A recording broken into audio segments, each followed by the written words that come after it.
Welcome to Dead Man Talking.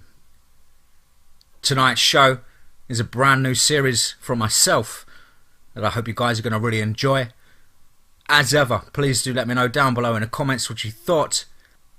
Please do like and share and help build this channel and of course the community. And don't forget the hashtag TeamFEAR.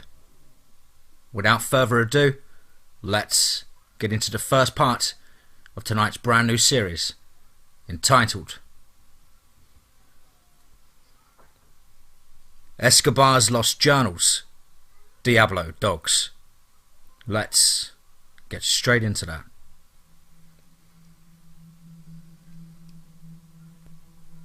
Chapter 1. One man's junk is another man's gold. As the young man ran further and further into the labyrinth of decay, darkness and death, only his heavy breathing to accompany him. Water dripped and pooled onto the floor, soaking his once white sneakers in black filth. His only light that of a small flaming torch, its faint glow casting eerie shadows on the tunnel-like structure that seems to never end, its dim light piercing a feeble few feet in front. How had the others fared? He knew some had died horrific deaths at the hands of those monstrous dogs. As he continued his vain journey into the belly of the beast, he found himself at a crossroads of sorts. Two directions to pick from, each as dark as where he had just been. Catching his breath for a moment, he began trying to listen for any sign of anything. Wind, screaming, anything that could foretell which tunnel to avoid and which to trust. Silence. At first he thought he heard his name being called.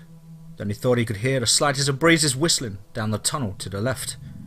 Puzzled, confused from being sedated and scared beyond all meaning of the word, he chose to take the left tunnel. His only hope was the slight cool breeze drifting out from the ominous darkness.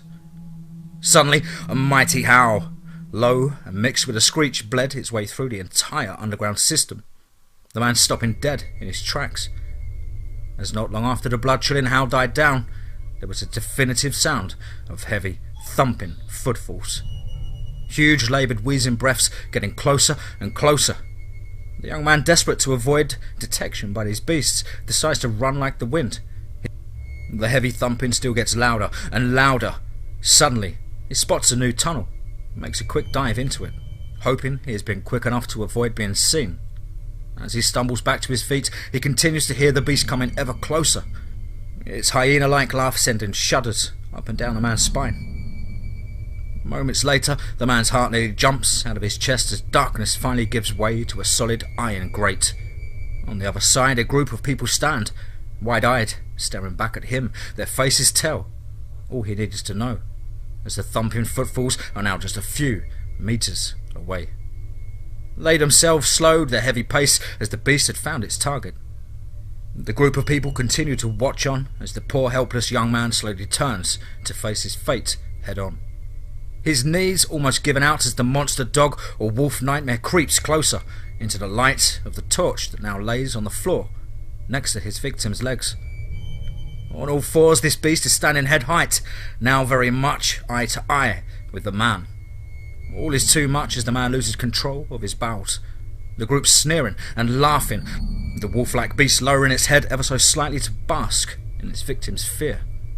Before suddenly, and without fuss, lunging at the man's face, jaws engulfing his head almost in one. A slight tug to the left, then right, and pop.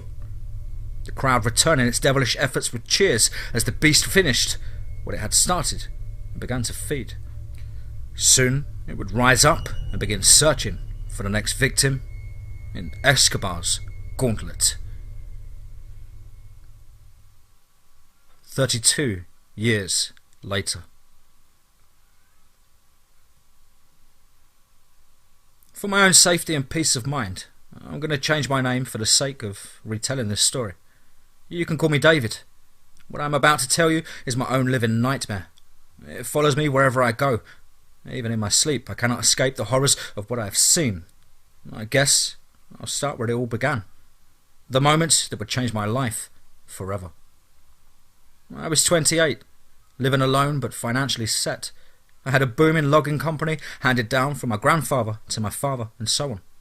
Now, nearer my 30s, I found myself bored and frustrated with the same routine. Work, sleep. Work, sleep. You get the idea. Anyway, I soon found myself searching the strange and dark corners of the dark web. And at first, it was just something to pass the mundane evenings. Sat drinking good bourbon, listening to Led Zeppelin and scratching my nuts. Yeah, as I said, a lonely life. So for a few months, I scrolled through endless pages and forums. If you had a kink, you could accommodate it here. Looking to have someone slumped? Yep, it was readily available. Although I never ventured too far into those forums. No, I was more interested in buying rare art. Money-making schemes, low risk, high dividends. I managed to make a couple of $100,000 in trading gold bullion and rare fancy diamonds. The odd antiquity too. It's through the latter that I met someone. A user by the name Blanco312. He approached me late one Sunday night. I was just about ready to hit the sack when I received a message on a bid for some French art piece. I sat back down and read through the message. Hi, DDog84. I don't know, don't judge my username. I told you, I enjoy good bourbon. DDog84. I have been watching your movements over the last few months. I can see you have a fine eye for the sweeter things in life. I have a proposition for you. I think you will be very pleased indeed. Okay, go ahead, I replied. Excellent. May I call you David? He questioned. Sure, go ahead, I replied, although a little spooked that he knew my real name. Well, I have a proposition of a rare and very sought-after set of documents, or journal, if you like. Tell me, David, are you familiar with the deceased Pablo Escobar? I was a little bit puzzled at first, but nevertheless intrigued. Yes, I am, I replied, still unsure where the hell this was going. Excellent. Then you will no doubt be aware of the monumental amount of wealth the late Mr. Escobar acquired during his reign as El Señor. Gold, diamonds and dollars. Lots of dollars. In fact, as you know, much of his wealth was taken out deep into the Colombian jungle of Caqueta. Yes, I knew the story. Those who knew these locations were executed immediately. I interrupted. Look, it's late. What's your point? I asked with the little patience I had left. Okay. I am an old man now. I spent many years trekking through that jungle looking for anything that was left behind. I found a few stashes of gold bullion and about $150,000, but age has caused my efforts to slowly dwindle, to the point where I can no longer make it to that foreboding jungle. My savings are all but spent trying to fund my endeavours, but a few years ago I found an old underground bunker set way back into the jungle hills. It was practically bare inside, save for blankets and tinned food and spent shell casings. However, it wasn't entirely fruitless. You see, hidden in a small dugout that was close by, I stumbled upon a large flat rock. It caught my eye by pure chance as I stumbled and tripped. I made my way back from where I'd come and I took a closer look and began working my knife around the outside edges of the slab of oddly dark rock. You see, every other piece of exposed rock were either grey to a green colour from the humidity, etc. I knew, instantly, this rock did not belong. A few moments later, I prized its cold, hard surface back to reveal a small leather satchel. Inside was the personal journal of Señor Pablo Emilio Escobar. His thoughts, plans and patterns for movements of his wealth and, of course, cocaine syndicate. Okay, I replied. How does this have anything of interest to myself? I added. Because, David, within the documents and journal, there were well-drawn maps and coordinates. Don't you see? You have the maps to his fortune. You just have to go and get it. I took a big sip of my bourbon and lit a cigarette. How do I know you're not sending me on a one-way trip? I mean, you pop up and expect me to go all the way down to Colombia. Man, this sounds fishy to me, I added. Okay then, will this convince you, Señor? Moments later, he sent 2 photos, of what I would assume was himself, standing outside a dilapidated concrete structure. Then, the infamous black slab of rock, and finally, the leather satchel. He also sent me further images of the gold he had found years before, and sure enough, it was buried right there, in the jungle. I was still suspicious, but well, this was what my life needed, or so I thought. We conversed for many hours right into the early morning hours, when finally I asked the golden question. How much is it going to cost? $250,000, he replied. I nearly choked on my hot coffee, spilling the hot liquid all over my lap. 250k? Are you for real? I replied. Yes, senor, very serious. You know as well as anyone how much money or gold, or who knows what else, could be just sitting there, waiting to be found. He was right. There potentially could be millions in cash. Who knows how much gold? All right, old man, but in one condition. You get half now and the rest when I return. No can do, senor. I guess I misjudged you. Goodbye. No, wait, I replied frantically. Wait, just wait a second. I'll drop 200k into your account right now. The rest when I return. It's the best I can do.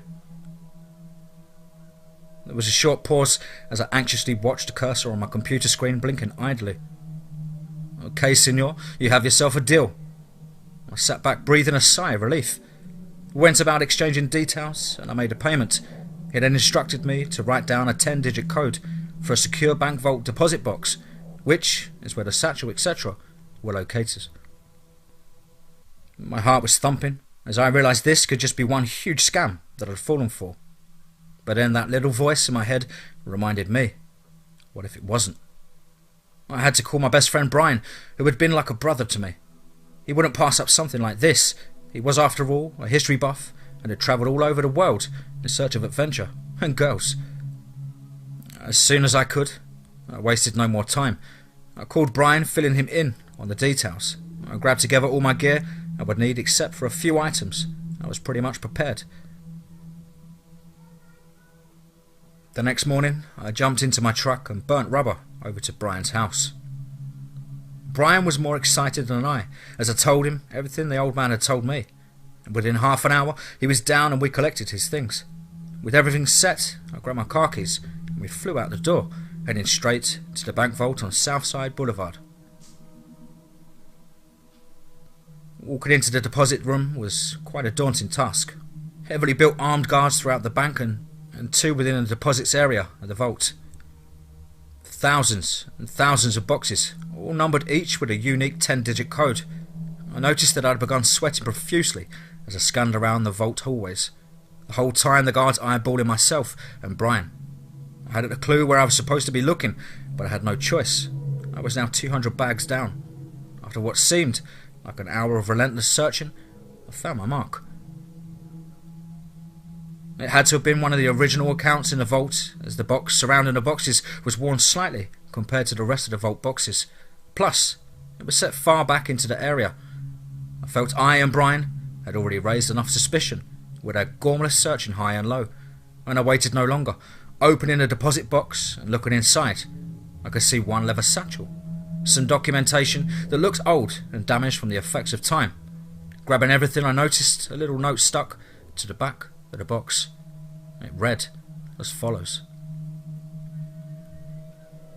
Now that you have what you need, in search of gold through dark jungle trees, follow your instincts, trust your nose, keep an eye out in the jungle for those dark shadows. They creep and crawl in search of torment and food.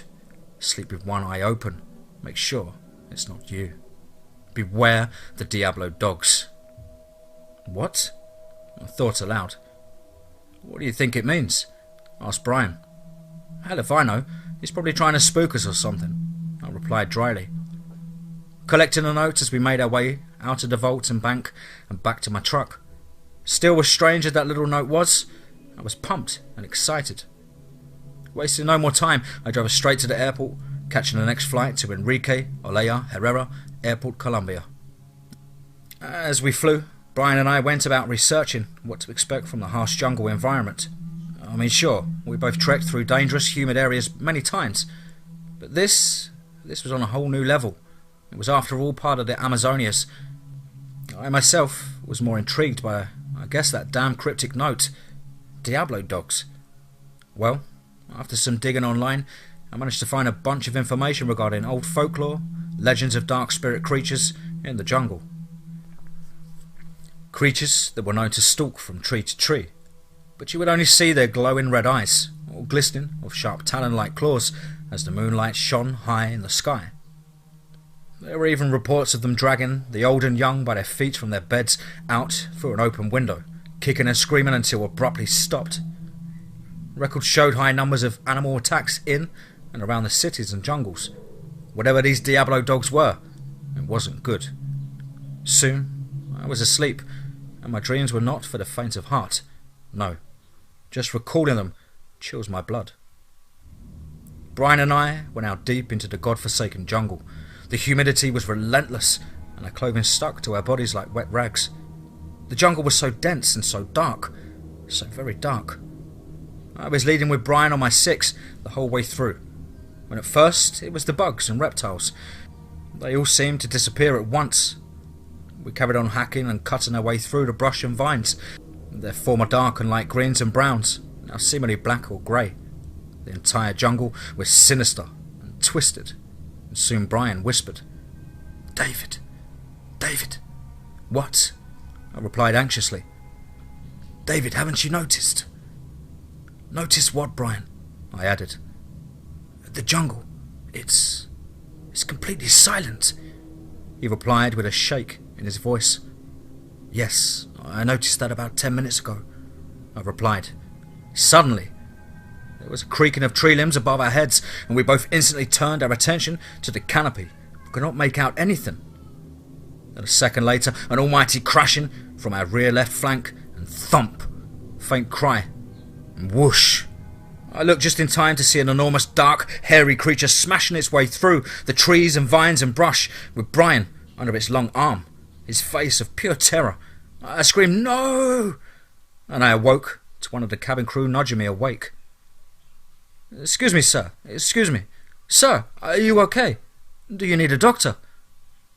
Brian had been asleep as well. He too woke up in a panic, his brow sweating and face as pale as a sheet of paper.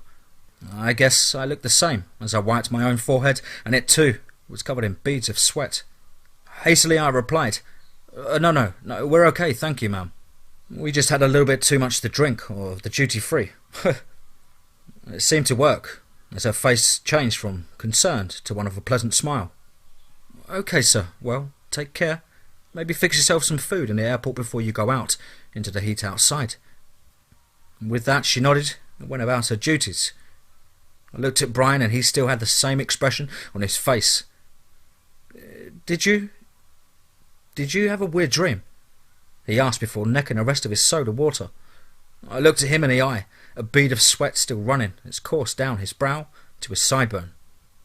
"Yeah, I definitely had a strange nightmare. I wouldn't call it a dream. It was horrific and what?" he interrupted. "It was too real, man. Too damn real," I replied. "Come on, let's get out of here and get to the hotel," Brian said.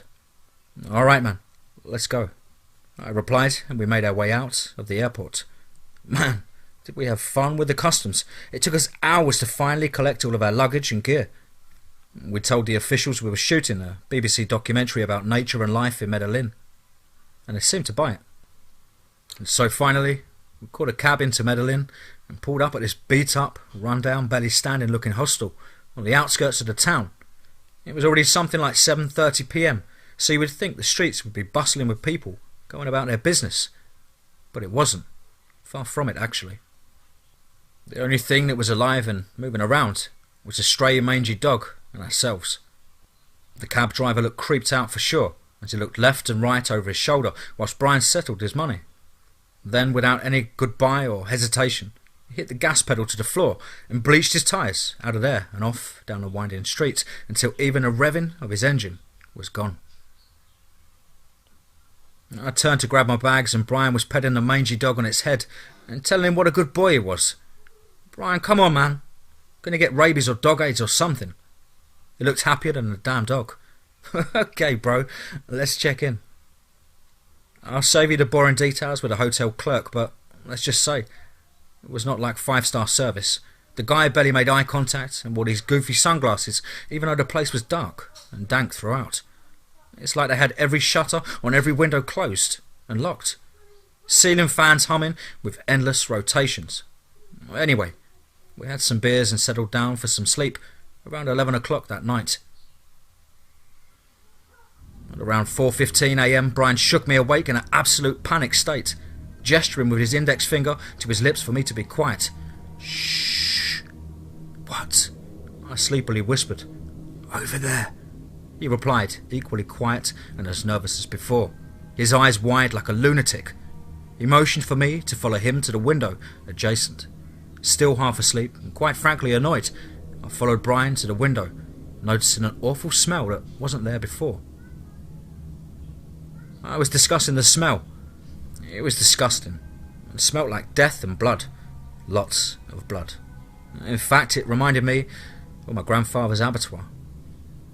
Letting out a deep yawn and stretch as I did so, Brian spun around on his heels to face me, his face enraged. Shh! He glared. When we got to the window, he whispered once more. Look, there, in the alleyway. Do you see it?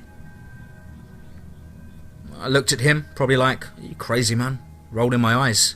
I took a deep breath, and then I looked through the gap of the closed shutters. And at first, nothing seemed to stand out of the ordinary. Everything was silent except for the cool breeze. And then gradually, as my eyes adjusted better, I could make out an oddity of sorts, and at a glance you wouldn't notice it. But as I watched, Brian again whispered, Keep watching. Sure enough, a few moments later this long, dark figure moved ever so slightly out of the alleyway into view, without a sound, up, yes up, the side of this building in front of us, until it eventually reached the window on the second floor. What the fuck? I whispered shakily. I looked to Brian for a second, and he was next to me, watching as well. His eyes, like mine, wide with shock and terror. What the hell is that thing? I haven't got a clue, man, but it doesn't look normal, I whispered. Now both of us were transfixed on this cruel-looking beast. As we watched, more and more detail emerged through the passing clouds with the glow of the moon above. We caught glimpses of its anatomy. Long, easily 6-inch claws on each limb. Its legs were strong and bent back like that of a canine species. I'm sure at one point I see its huge long upper and lower canines from each side of its maw. This thing was now level with the window and off to one side. I could hear my heart thumping. Heck, I could hear Brian's too. What's it doing? I said aloud. I don't know, replied Brian. Now, in hindsight, obviously, I know what you're all probably thinking. And you're right. Within a matter of seconds, this beast ripped off the shutters like it was nothing but plyboard and jumped into the room inside. Myself and Brian could only watch on as lights flicked on and chaos erupted from within. A shrill screaming broke the silence, first followed by the crashing and loud growls. From our viewpoint, we could make out some of what was happening. Blood sprayed heavily across the room walls as a group of men came running into the room firing their rifles. Their shocked faces told the horrors they were seeing. They began screaming, Perro del Diablo! Perro del Diablo! Perro del Diablo! Over and over, which we would later find out meant the devil dog, the devil dog. But as the carnage was still unfolding, it took an even more dramatic turn as the huge beast came back to the window, still taking a torrent of lead from multiple directions, but seemingly unfazed or wounded. It climbed out of the window with a small child in its arms and scoured the rest of the building to the roof. Once on top, it glanced for a second towards our position, almost as if to say, You're next. Then let out this god-awful scream or low baritone growl that ended with a howl into the night sky. And then as quick as it started, it vanished from the sight, taking an enormous leap across the rooftops until finally out of view. All that was left was the wailing and crying coming from within the house. Myself and Brian both collapsing onto the sofa, completely shocked by what we had just witnessed. So the stories are true, I said whilst necking the rest of the beer we had missed. I can't believe it, replied Brian. Yeah, me neither. They look like... Brian interjected. Werewolves. Oh, Yeah, I guess, but surely not, right? I replied. What do we do now? I asked, thinking he would say catch the first flight home. And instead, he looked at me and said, we get the hell out of this town first light and head into the jungle. Get what we came for and then get home ASAP. I caught myself smiling but wasn't sure if it was because of the shock and nerves of the situation or because I actually kind of hyped up about getting out there and seeing for ourselves what really lied in wait for someone like me to find and collect. Still, as I agreed with Brian, I thought back to the terrifying nightmare we both had on the flight over. And of course, what we'd just witnessed. Was this all some kind of premonition? And did they hold real meaning for what lay ahead of us? At first light, we checked out and hit the streets. As we were leaving outside the hotel and off down a narrow road was the police and ambulance services. People now bustling, eager to see what had happened, all gossiping to one another. Myself and Brian stood out like a sore thumb as we made our way through the horde of locals, down further into the maze of alleyways and grottos. Soon, we were far from the scene the night before, and things seemed to return to their normal stance. People behind stalls with spices and wares of all kinds, fresh bread being baked, wafted to my nostrils like a blessing. We needed food and coffee fast, so we stopped to grab a bite to eat and calculate our next move. So what's next, David? Asked Brian whilst enjoying his fresh coffee. Well, I have to meet with a contact about 2 miles from here. Get ourselves some extra kit if you follow. And then we meet a guide that's been set up to take us 3 miles into the jungle. 3 miles? Seems a bit specific, doesn't it? Asked Brian curiously. Yes, it's because that's only how far he's willing to go. What? Why? Oh, let me guess, it's because of those devil dogs, isn't it? He complained aloud. Well, yeah, I guess so. That and the fact it used to be one of the worst areas for rebels and guerrilla warfare for over 45 years. That's why I want some form of protection or insurance. The kind of insurance that an AR-15 will only guarantee. We both laughed our butts off at the last one. But really, we knew this was going to be something extraordinarily terrifying and damn near stupid. What can I say? We were still young, and the thought of uncovering barrels filled with gold and cash made my mind swim with thoughts of extravagant spending, wining and dining the finest women in the finest restaurants the world had to offer. Finally, I would be someone. If only I knew what I know now. I know I would give up anything to stop us from entering that evil jungle. But alas, we entered the impenetrable tree line, down into the mouth of the beast, as the vines entangled around our arms and legs. Even our machetes would get caught mid-swing. Brian and I met with our contact and got ourselves properly outfitted for the night. We had night vision headsets, 4 Glock 45s, 2 AR-15s, some flashbangs, green smoke grenades. I also asked for a combat 12-gauge shotgun with grenade launcher attachment. My guy came through as promised, even down to some very handy complementary high-volt tasers. We took 2 each.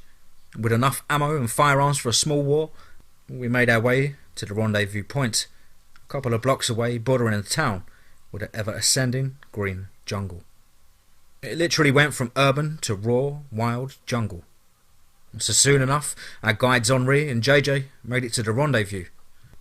They seemed a little bit quiet compared to most of the locals we'd encountered. Colombians as a whole were very proud, expressive people. They say fire runs through their blood. But Henri and JJ, they were different. Soon enough, we introduced ourselves, and we all made our way into the thick tree line. The sounds of the jungle inhabitants were so loud as birds of so many varieties flocked from tree to tree. Bugs and insects of all colours scurrying and crawling everywhere. The canopy above us seemingly miles above and impenetrable to anything. Not even sunlight could break through. Only small patches here or there would cast a beam of light through the thick, humid air. It seemed alive, almost like the trees themselves were watching, listening. Already myself and Brian were covered in mosquito bites and sweating like crazy. But we expected this, so we trudged on following Henri and JJ as they desperately hacked and sliced their way through the jungle. After what must have been about 3 hours, but felt like a lifetime, Henri cleared a section of brush and vines. He began making a small clearing and gestured for us to help as we were stopping here and making camp. After an hour or so, exhausted, hungry and riddled with mosquito bites, we each sat in our hammocks.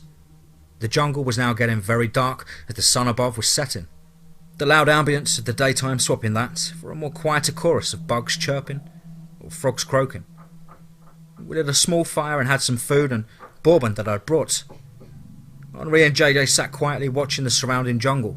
Every now and then they'd stop to sip his drink. JJ much the same, his mind elsewhere. The men were definitely on edge, and soon we found ourselves a little more than spooked. And for some reason or another, Brian decided to come right out with it and asked hastily, "What's the deal with the devil dogs, and why they won't go past a certain point in our journey?" Brian even tried to bribe the men with promises of large sums of cash or gold, but try as he might, Henri and JJ just shook their heads as if to say no to each and every question Brian was asking. Finally, after 10 minutes of constant badgering from Brian and myself, Henri turned to face us and moved in closer to the fire. "You must never mention them, for doing so itself draws their attention. They hunt in packs or some go rogue, but most stay within a large pack. Some say it was the devil himself who sent these creatures up to dwell on earth as servants of his will.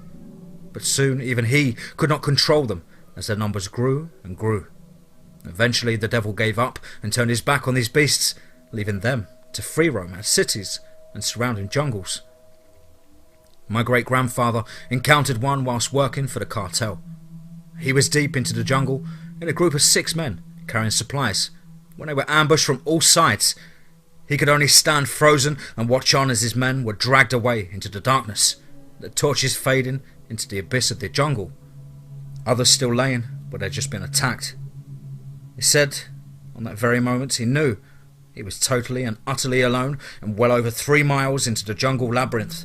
And without a further thought, he turned and ran for his life. All the while, he could still hear the cries for mercy and terrible growling that accompanied the feast. Losing his footing, mid-sprint, he tripped and flew headfirst down an embankment into a small creek. Now winded heavily, he wasted no time scurrying to his hands and knees. He hurried to cover himself in ferns and silt from the creek bed. A few moments later, he could hear them coming in his direction, and soon that familiar stench of death and blood blanketed the air around him. Off some 15 yards to his right, he see one of the beasts and a smaller specimen clambering through the lower canopy, both creatures more soaked with fresh blood and tissue, scanning the surrounding floor for any sign of him. Moments later they were joined by 3 more, their eyes emitting a deep red glow. Almost intelligent, with their hierarchy of scouts and soldiers all being commanded by one alpha male. All Henri's grandfather could do was lay still and not utter a sound, for what must have felt like forever his very last moments on earth, and how nobody would ever know what happened here. His eyes filling with tears as he still tried to remain silent and not catch the attention of those sinister beasts. Soon there was a loud grunt, and all of the beasts raised their heads to the east, ears flicking up like that of Anubis. In seconds they were gone, back into the dense wall of greenery. Only his heartbeat thumping and heavy breath left to accompany him. Eventually, after some time, he was found wandering dazed, dehydrated, into a camp screaming, "They're gone! Gone! All of them!" The police, they came and threw him in jail. He was just crazy is what they told everyone, but soon, even they could not deny nor ignore the sudden increase of disappearances. And now, it's no joke. With that, Henri grabbed the bourbon bottle and knocked it back. Eyes staring into the firelight, JJ continued the conversation that night, speaking of 2 local black jaguar brothers. Apparently we also had to watch out for them too, as they were man-eaters. The situation with the Diablo dogs had forced these 2 predators to stick together rather than part ways. "Oh, just great," I said as he detailed the savage attacks that had taken place all around the city outskirts. Chapter 2. The Path to Exhaustion. Let's get straight into that.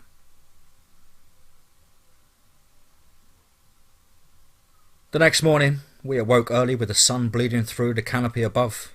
Insects and birds full of life that were apparently non-existent a few hours before. Henri was nervous and quiet as ever as he packed his things, as was JJ. Brian and I sipped our coffee whilst discussing what might lay ahead for us. We finished packing our things and joined the frustrated-looking Henri and JJ as he hacked a path back into the green wall surrounding camp, the temperature already feeling hotter than the day before, and overhead a group of howler monkeys leaping and jumping their way through the dense treetops. Henri and JJ would soon leave us, and understandably, we were all nervous. But still myself and Brian trekked on, eager to see any signs of the lost empire of El Señor. Henri kept a faster pace than the day before, and before long I had to call a rest. The mosquitoes were having a buffet and Brian and I were the food. "Señor, we must push forward. We have much ground to cover and little time. JJ and I, we cannot go past the great river. We will not curse our families and ourselves. Fools with riches and greed," Henri spat. "Calm down, Henri. Please calm down. I know what you said and we agreed. You will take us as far as the great river, show us the path, and then leave. So please, calm down and give me 5, I responded. "Okay, Signor," said JJ, as I gathered myself and drank some water.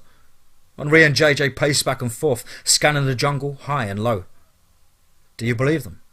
asked Brian, as I saddled up my pack onto my back with a grunt. "What? The part with the death and the creatures, or the part with the creatures and the death?" I laughed. "Why? I have no idea. I guess just nerves." Anyway, with Henri and JJ eyeing me from about 10 foot down the trail, Brian and I set off again, and this time matching the pace of our trusty guides. Within a few hours the jungle landscape took on a whole different look and feel. What was once lush, heavy green fronds and beautiful earthy brown bark on the trees now was replaced with deep dark brush and vines that hanged crisscrossed over each other, almost a natural defence, making it near impossible to penetrate through. The trees themselves looked almost dead, with gnarly thorns 6 inches in length. Brian caught his arm on one and it skewered his forearm. The bark, a much more dark brown to almost ash black. Eventually it started to thin out a little, and we found ourselves facing a wall of tall ferns that towered overhead by a good 3 feet. A thick, low-laying blanket of fog was hovering like a scene from Tales from the Crypt back in the 90s. We expected a dark, foreboding atmosphere, even without the Diablo dogs. These dog people, or men, whatever you want to coin them. Even without their very real threats, this place, God, it'd make the hardest, most ruthless of men beg to let them leave its iron vice grip on them, or anything than continue walking within. As I watched the fog waving ever so slowly across the long grasses and ferns, I could see a couple of game trails, creating these eerie tunnels in and out of sight. The heat maintained its relentless blanket of sweat, and we were going through a water supply pretty quick. "Okay, senors, we will take you to the other side of this wetland, where you will meet with the great river. From there, we part ways, okay?" Henri said whilst he gestured with his right hand, indicating a tunnel to our left some 25 feet away. "Okay, Henri, sounds like a plan. Let's do it," I replied, giving him and JJ a nod. JJ and Henri took the lead, and Brian and I took their 6. As we started to enter the foreboding tunnel of brush and ferns, Henri motioned with his hand to stop. He turned and quietly said, "We must move in silence. From here on, we are in their kingdom. This is their breeding ground, and also where the males fight it out for dominance. From here on, expect them behind every tree, senors. Only shoot if you have to, please, for all of our souls." With that, we both nodded as Henri tipped his hat to each of us and began walking down the trail. I looked at Brian, who was already looking to me, wide-eyed and sweating. "Are you ready, bro?" I said with a slight uncertainty. "Yes, let's get this money," he replied confidently, although his eyes told a different story. I nodded and fist-bumped and followed Henri and JJ, soon disappearing into the heavy fog and brush of the wetlands.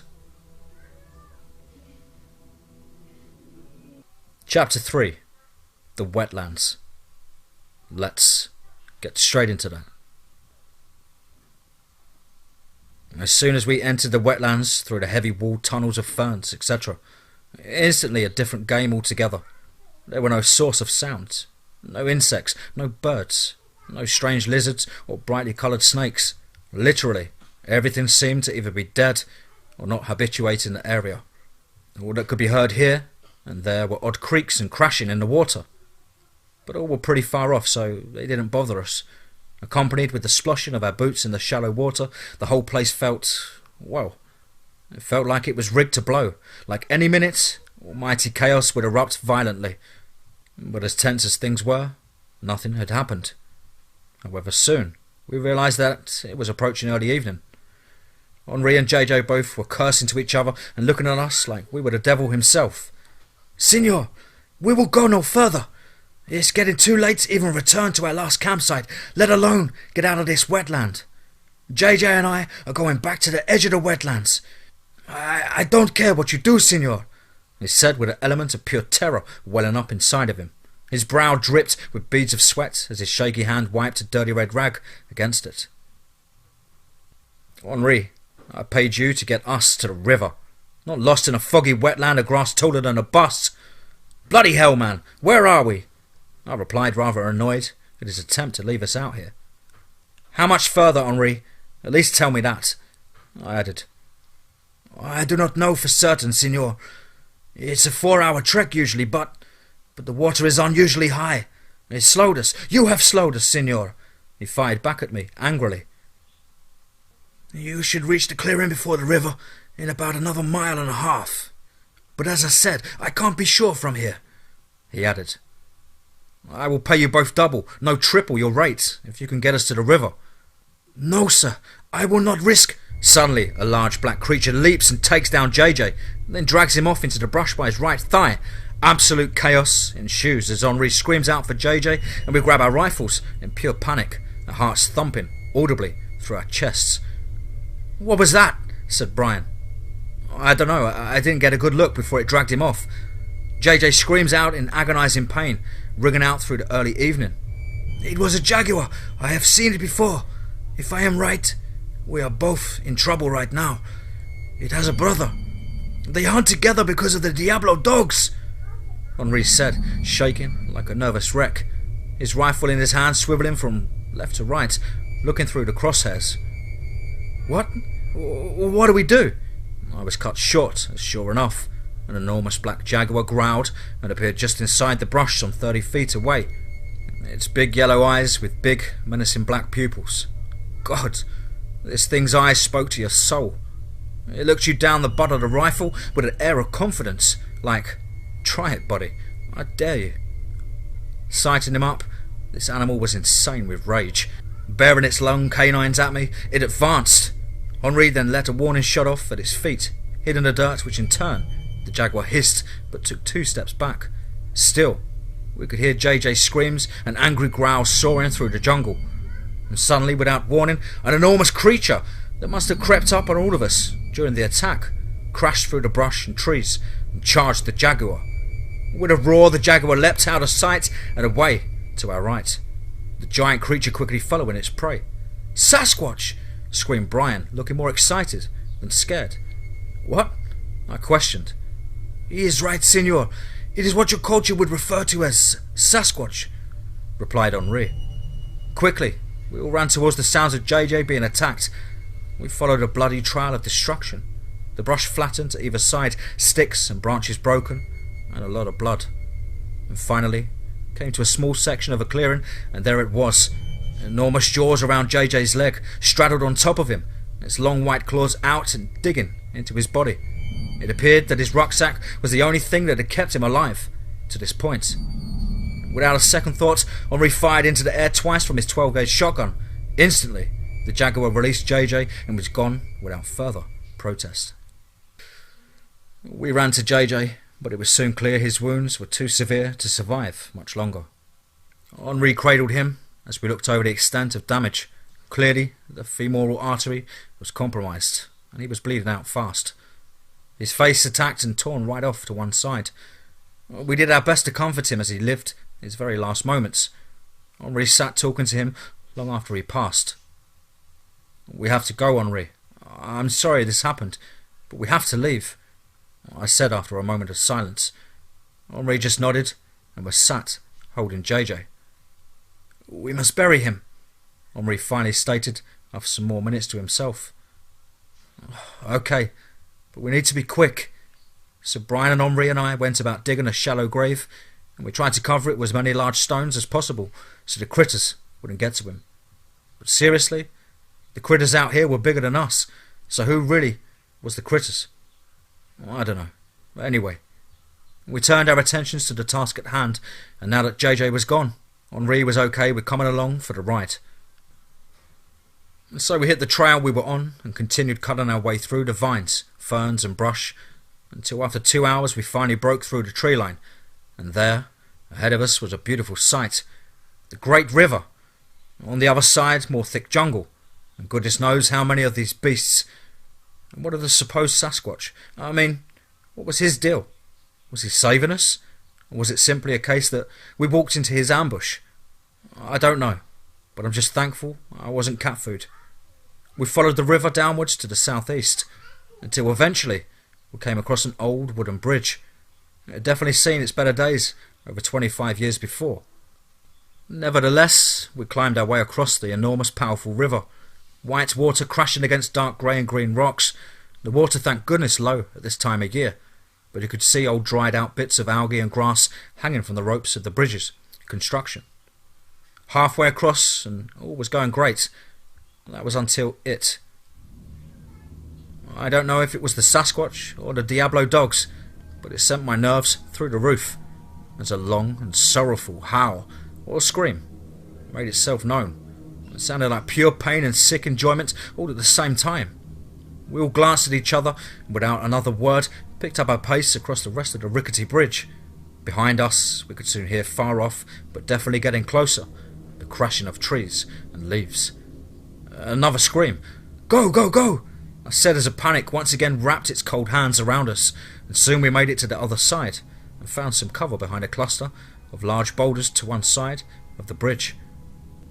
Not a second too soon, as we turned to see two huge jet black Diablo dogs burst through the canopies and land a good 100 or maybe 150 so metres up the river from where we had came. My God, they're hunting us, I whispered. What happened next still haunts my dreams. As I whispered, one of the creatures suddenly turned its head in our direction, like it heard what I had said. Naturally, we all ducked down like school children, trying not to be caught skipping school by the teacher that spots them. Except this wasn't, and we had to do something. But what? I questioned. Then Brian tapped my shoulder with a grin on his face and says, I have an idea, but you're not going to like it. I'm all ears, I tell him. Okay, well I've got these. Seconds later, he produces 2 sticks of dynamite. Whoa, where did you get those? I asked. From some dude at the hostel. I got some weed too, he replied, showing me another pocket full of weed. Okay, let's do it, I said. It was cut short by Henri as he reminded us that we would be stuck on this side of the river and that things are much worse this side. Still, as we continued our debate, the 2 menacing beasts approached us, following our scents. We had to do something, and fast. Okay, let's do it. We have to light them halfway across. The bridge is too big for just 2 sticks, replies Henri while scratching his head. Not a problem, senor, replied Brian, producing a stash of explosives. Alright, let's do this, I added, grabbing 2 sticks and checking the creatures' locations. They were both easily 30 metres, maybe less. On 3, we all made our way out of hiding and in full view of the beasts, and instantly they roared in unison and began running on 2 legs down the river towards our position. Go, go, go! Shouted Henri as we all screamed back at those oncoming, menacing monsters. Quickly, and as carefully as we could, we made our way over the bridge, back towards these nightmare animals from hell, back towards certain death. Thankfully, we got to our position relatively fast and set the sticks into place. We glanced at the ferocious creatures with hunger or malice in their eyes, running like men towards us. On 3, we each lit our charges and scrambled to the relative safety back across the river, back to our hiding position. The Diablo dogs now each climbing up onto the bridge, yipping like hyenas with ferocious excitement, and no doubt bloodlust. 30 seconds later, just as we made the last section of bridge, the explosives went off, sending enormous splinters of wood into the air. We each had to dive from the impact of the blast. I swear, it carried us the extra 10 feet needed to get to the other side. Landed with a hard crash into the dirt. We each scrambled with panic welling inside as we tried to find our hiding position as soon as possible. Ears ringing, and my sense of balance now momentarily gone. I staggered and fell to my left, and then I spotted Brian. He was doing the same, so I grabbed him by his shirt collar and we both stumbled over to the boulders. Henri soon also found his way to the boulders, and we each sat with our backs to them. As the dust and debris stopped falling and silence returned, we all dared not move, dared not say a word to each other. Had it worked? Or were the two creatures about to reach out from the smoke with their long hair-covered arms and grab us by the face, dragging us off into the jungle, never to be seen again? 3 minutes passed, agonizingly slow. Then 5 minutes, and still there was nothing. Eventually, I couldn't take it any longer and had to look. And to my amazement, both of the creatures were laying in some debris on the rocks, dead and mutilated, with long bits of wood impaled through their upper torso.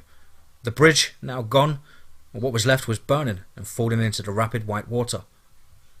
"Everyone okay?" I asked aloud. "Yeah, yup," they each replied whilst dusting themselves down of debris and dirt. "Good. Well done both of you," I added. "If we're ready, let's go get this gold," I said as I once again slung my backpack on over my shoulders with a grunt, rolled a smoke with some of Brian's weed, and off we all headed into the jungle following this trail set before us, no doubt by the military, or Escobar's movements of his cartel empire. Yep, I could smell it already. We were getting close to where we needed to be. We just hoped it would be without another encounter with more creatures. Oh, how things were only just beginning to get twisted.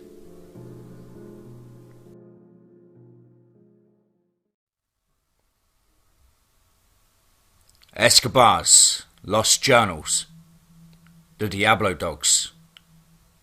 Chapter 4. Wrong Jungle, Wrong Time. Let's get straight into that.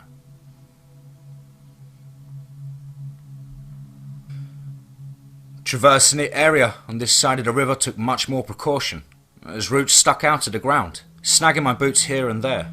The area descended down into a vast and deep creek. We needed to find a safe place to camp for the night as the day wore on. We covered miles and miles of rocky terrain, stopping only to catch our breath, said few times. On the way to finding camp, I had an interesting yet skin-crawling encounter with a mammoth bird-eating spider.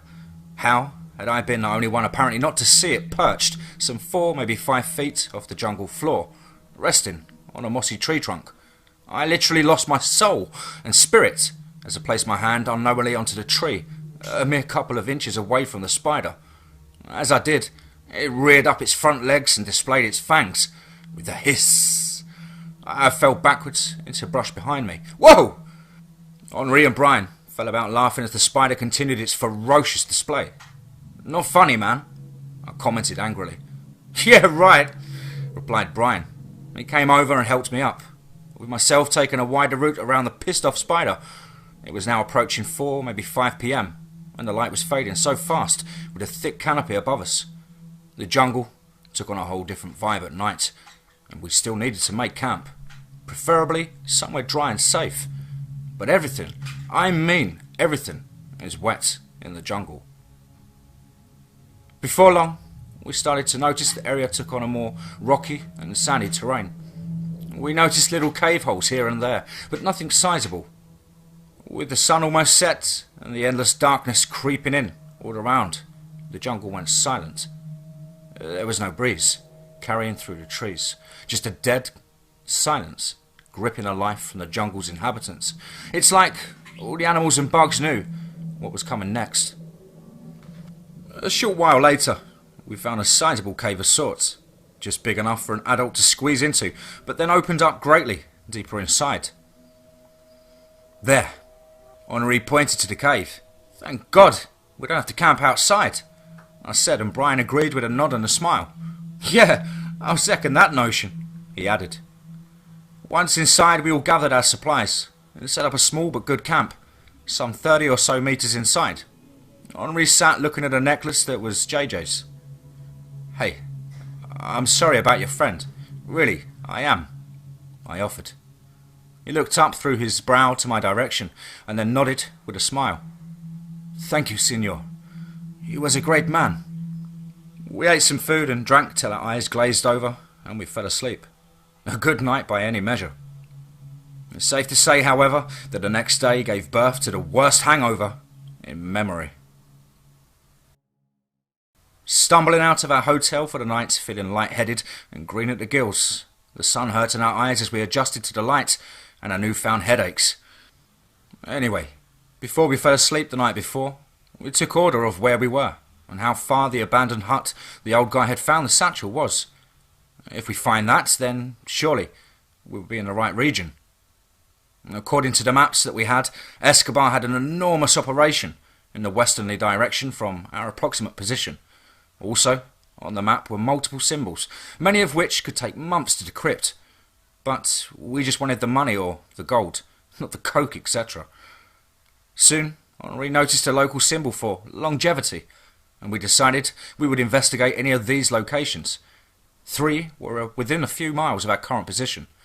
So dry-mouthed, heads pounding, we trekked on with our eyes to the trees. JJ had mentioned some of the local lore and beliefs of the Diablo dogs, and it said that they prefer to stalk their prey for a long time, watching, learning, and waiting for the perfect moment to strike. They do this by waiting, following their victims from the canopy of the trees. Most do not even see what hit them. The Diablo dog moves like a shadow assassin, always silent, but efficient and deadly. My nerves were through the treetops, and I found my hands trembling as I gripped the shotgun like a vice. Around an hour, maybe 2, later, we came upon some abandoned camp, and there were buildings obviously used in the distant past for cooking the product. Still, it smelt of that bleach and chemical scent, making all of our eyes water from the sulfuric acid. It was a complete ghost town. Weapons, money, but only small amounts, nothing notable. Photos of men that worked there. It started to feel more eerie as we went deeper into the camp.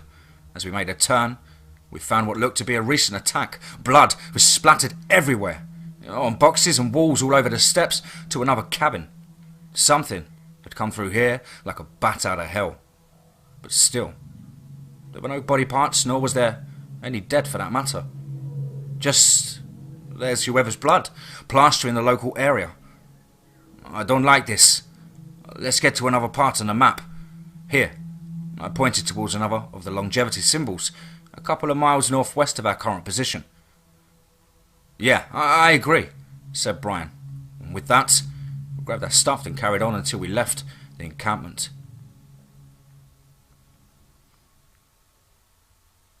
Chapter 5. Not all doors should be opened. Let's get straight into that.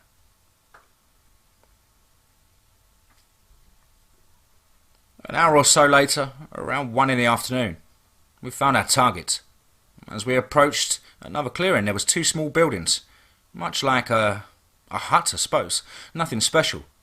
They were wooden mainly, except for a corrugated metal roof, and reminded me of a rustic outside restroom. Anyway, on closer inspection, they looked to be empty. Simply a couple of storage sheds. But just before leaving disheartened, and on my last thread of my patience for the entire trip, Henri called to us to look. Signors, look!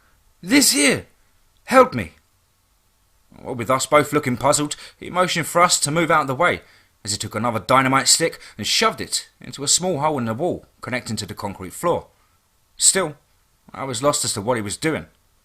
Go! Get ready! He added, as he got his lighter out. Myself and Brian shrugged our shoulders and still confused to what Henri's plans were going to do.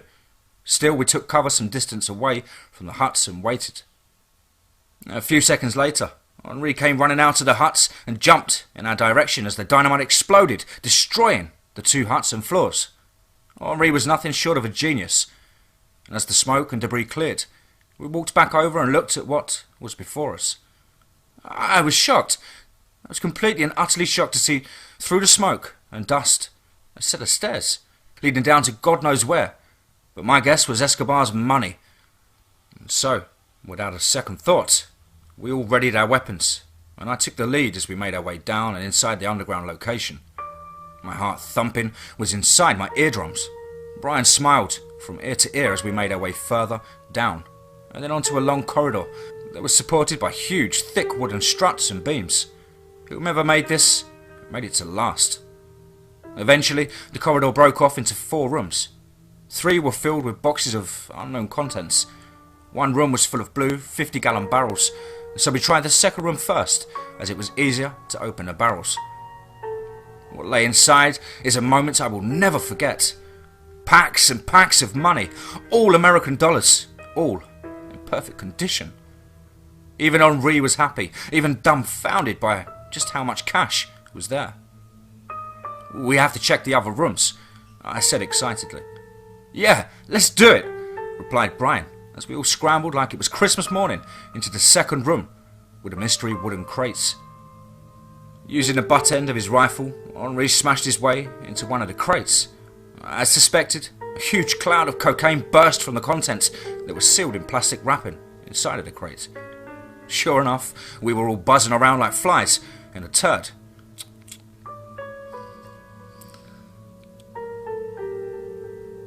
Sure enough, we were all buzzing around like flies to a turd in no time. We've got to check the other rooms, said Brian, his jaw swaying from left to right. Agreed, let's go, I responded joyfully. In that moment, we'd forgotten the fact that we were in the middle of a rebel-torn jungle with man-eating jaguars. Oh, and the monstrous Diablo dogs lurking around every dark corner or in every treetop. But soon we would have even more things to worry about as we went through the third room. We found more money, guns and ammunition. As we started to go through the contents of the fourth room, which contained pallets of stacked gold bullion, the room itself glowing from a yellow ore, we heard something. At first, we couldn't make it out. But soon enough, we heard it loud and clear as men's voices angrily shouting orders to surround the stairs, surround the stairs. Unknown to us, we were no less than a couple of miles from a rebel forces camp. Within seconds, we heard the heavy footsteps thumping down the stairs. What do we do? I asked Henri, who by now was loading an automatic MP5 for each hand. Now, there is no choice. Now, we fight or die. Seconds later, a loud series of explosions, and then tear gas was thrown down to our position. We set about retaliating, but with the smoke grenades and gas, it was a one-way battle as they just kept filling the underground facility with gas and smoke. And by the time we regained our senses, we were overwhelmed by these guerrilla warfare type guys. Men whose eyes told endless stories of death and dismemberment. Down! Down! Now! Get down! One of the men screamed at us as we dropped our weapons and surrendered to our knees. We were so close, said Brian as he was kicked to the back of his head. Soon, myself and Henri were given the same treatment with a rifle butt, and all faded to black. Like I said, worst hangover ever. Chapter 6. A bad situation made worse. Let's get straight into that.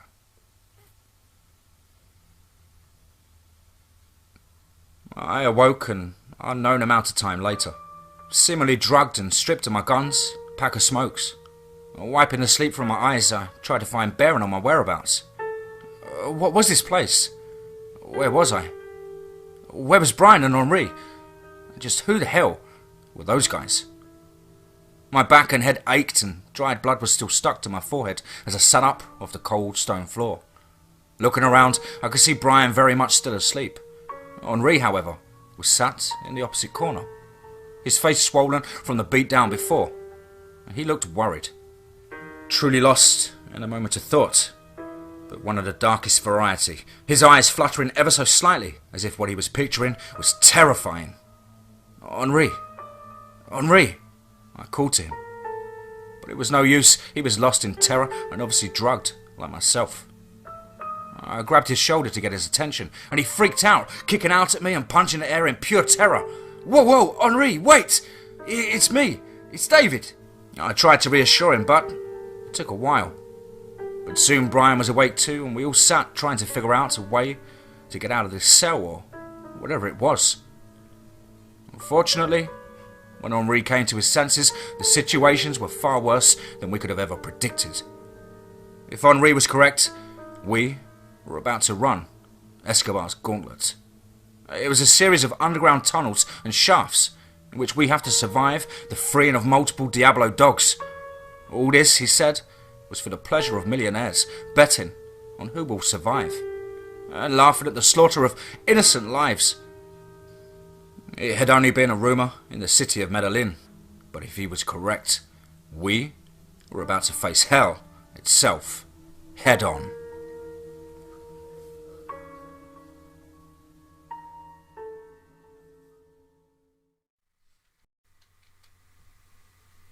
Escobar's Lost Journals, The Diablo Dogs, Chapter 7, Containment Wing, Level 3.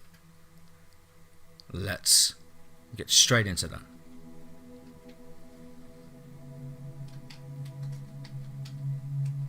Brian was the last to wake up, and soon, just like myself and Henri, the sickness started from the cocktail of drugs they sedated us with. When he regained his composure, he came and sat with me. Henri was completely lost in grief and terror, and we couldn't get a response from him.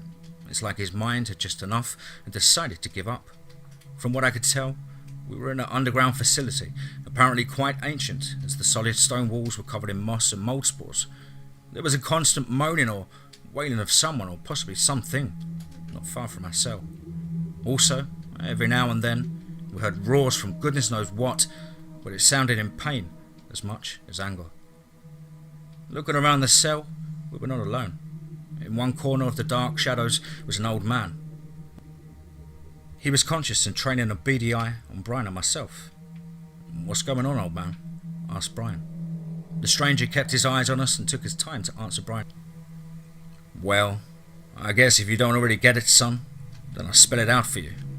We are in a cell, just waiting on the general to open that cage door, and then you and your friends there, you're as good as dead. I ain't gonna sugarcoat it for you. You gotta be quiet, and I guess at least half crazy. Most folk just go through and give up. They're gonna find you eventually anyway. They always do," he added, shaking his head. "Then how come you're still here? I mean, obviously, you've been here a while. Why aren't you dead yet?" I asked rather naively. "Ha ha ha ha ha," laughed the old man, whilst running his hand through his long grey beard. "Well, there's no fun in an old man facing the beasts, I guess. They won't make as much money out of me for those sickos watching and betting. No, the general has other means of getting money out of me. He's trying to blackmail my daughter and sons for a release. I gotta say, I'd prefer to go to the dogs than take my beautiful children's savings." "Oh, I'm sorry, I meant no offence," I replied. No. Don't be silly now, boy," he kindly replied. "So, when did you get here? Sorry, what was your name?" "Name's Kenny. Kenny Braun." "Well, it's nice to meet you, even if the circumstances are strange," I added. "My name's David. This here is my best friend Brian, and that's Henri. He was our guide, and he just lost his brother, JJ. He was a good guy, but now I can't see him." "Well, you boys are in a real shit show of a situation. I don't know what to tell you. I guess good luck will be a good start, but I don't know how to beat the game if that's what you're hoping," he asked sincerely. "Yes, we are, Kenny, but we aren't going to give up that easy. Yeah, a challenge beyond all other endeavours, but still, there's a chance. We just need to be smart and work together." I added rather optimistic than I probably should have been. "Well, I gotta say I admire your spirit and determination, boy. But you have to be on your best game. You're in there to bleed and die, and that's it. Those beasts are not like that of the jungle. Oh no! They've been bred to fight at the first opportunity, and then starved and tortured. All of their existence has been in a cage and those tunnels. They know no difference. Because of this, some have terrible eyesight but will rely on other senses. The General ordered them to be given routine cycles of steroids and further genome testing. And of course, you're in Colombia, my friend. They dosed them to the eyeballs with cocaine. If you thought the ones out there are the same, oh God, then you're in for a nasty shock. I'm not sure what else to say. I'm sorry that you boys are in this mess. Kenny once again ran his fingers through his long grey beard. Well, shit, I said sarcastically. Well, that's one way to put it, added Brian. So what's the plan, bro? Said Brian, while shuffling about again on the cold, unforgiving ground. Well, I guess we have to wait until the guards open the door. Now, given what Kenny said, our best approach would be to get our hands on a weapon of sorts. Oh, they'll give you a blunt, useless weapon, added Kenny. Oh, great. Okay, Kenny. Thanks for that. Okay, so we get a weapon. All the good it will do us, I guess. But let's be positive. Then we need to get up a floor. I mean, surely if we go up, we'll see the outside, right? I guess it depends on how far down we already are, replied Brian. There's 6 levels, and we are all on the middle floor, floor 3, containment wing, added Kenny dryly. Okay, well that's better than the bottom floor. If you can get to the top and out of the compound, you can follow a river down to some farmland owned by simple folk. But boys, let's be serious about this. You can't honestly think you can make it, Kenny interjected. Looks to me like we don't have a choice. It's find a way or die a horrible death. I know which one I'd choose, I added shakily, still feeling the effects of the drugs. Oh, I'm so thirsty, bro. I need some water and some food, admitted Brian, although I doubt he would have kept anything down for long, given the last few hours. I heard once that someone or a group actually made it out of the maze alive after some quick thinking and, well, pure luck. And? Well, that part I'm not entirely sure about. You see, I heard most of these things whilst I was being treated for an infection that I picked up in the jungle before they captured me. I overheard the guards talking about it and other such conversations. Oh, I see, I replied, disheartened. Well, at least you know someone did make it out, I added, trying to rouse the spirit of the room to no avail. Yeah, well, that's the thing also. What? I questioned hesitantly. You see, boys, I heard them their guards over a few days and, well, they finished up one day and was talking about the last show that had just run live across the Deep Web. I corrected the old man whilst trying to not offend him. That's it, boy, he replied before having another coughing fit.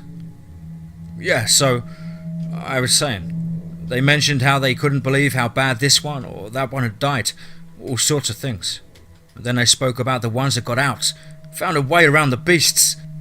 The old man seemed to burst with excitement, but as he told us the unknown group's fate was still a sealed deal. Oh, it was heartbreaking to hear. I mean, they did what they were supposed to do.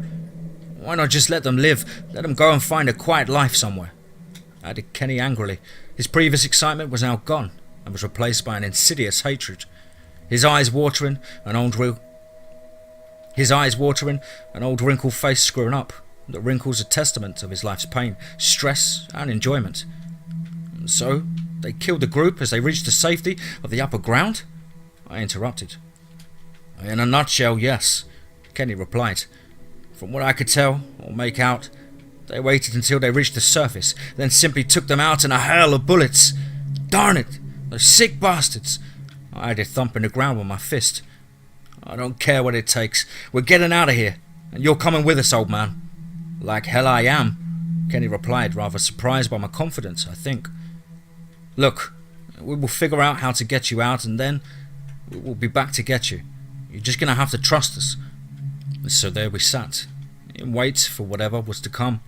We conversed for hours, sometimes how we can get to the surface, and others how to throw the guards. Other times we spoke about food and the fact our families were bound to be worried as to where we were, or if we would ever get to see them again. The thoughts caused too much pain and anxiety, and so I chose not to speak of home until we were in the clear. What must have been at least 2 days after waking up in the cell, Brian's thirst was taking its toll on him, and I was feeling the effects of severe dehydration too.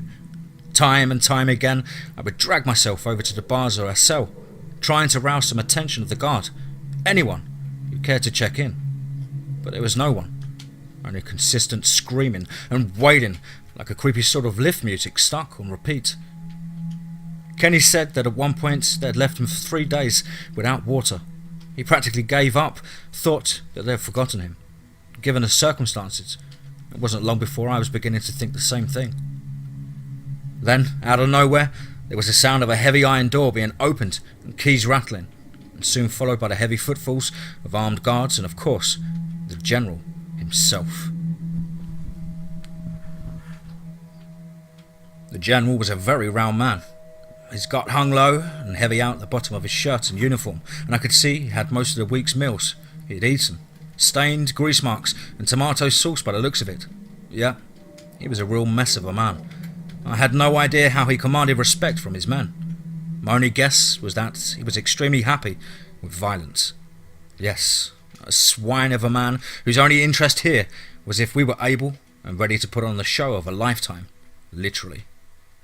Given that we were all cuffed and chained to the solid rock floor below our feet, he was of course as smug as you would expect an evil general of a rebel army to be. On entering, he demanded that we salute him. I chose to spit what little spittle I could muster at his face. I also annoyed to say that I failed to hit my mark, and in turn received the right side of his boot to my jawline. Stupid English, with your abhorrent superiority. Now look at what you have made me do. He spat with a venomous rasp. You and your friends will do exactly what you are told. You know what? I have a surprise. He asked aloud. What?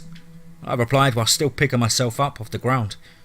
You will be in a very new and popular internet show. You all will be placed into the maze. I cut him short and said, Yeah, the whole gauntlet thing. We got it already. Oh. Well, that's not all of it. There is... Again, I cut him short. Yeah, General. You got coked up werewolves. Again, we know. I could see the anger welling up inside of him that we already knew about his setup. Seconds later, he cast his attention over to Kenny. And so, you've been having a nice little chat with your new guests. We'll see how you feel about them after you've gone to the dog bowl again. No, please, no. I'm sorry. I didn't say much, I promise. He was cut short as the General struck him across the face, sending the frail old man to the ground once more. I tried to get at him, but he was a mere few inches out of the reach. I'll kill you, General. Leave the old man alone, you chicken shit.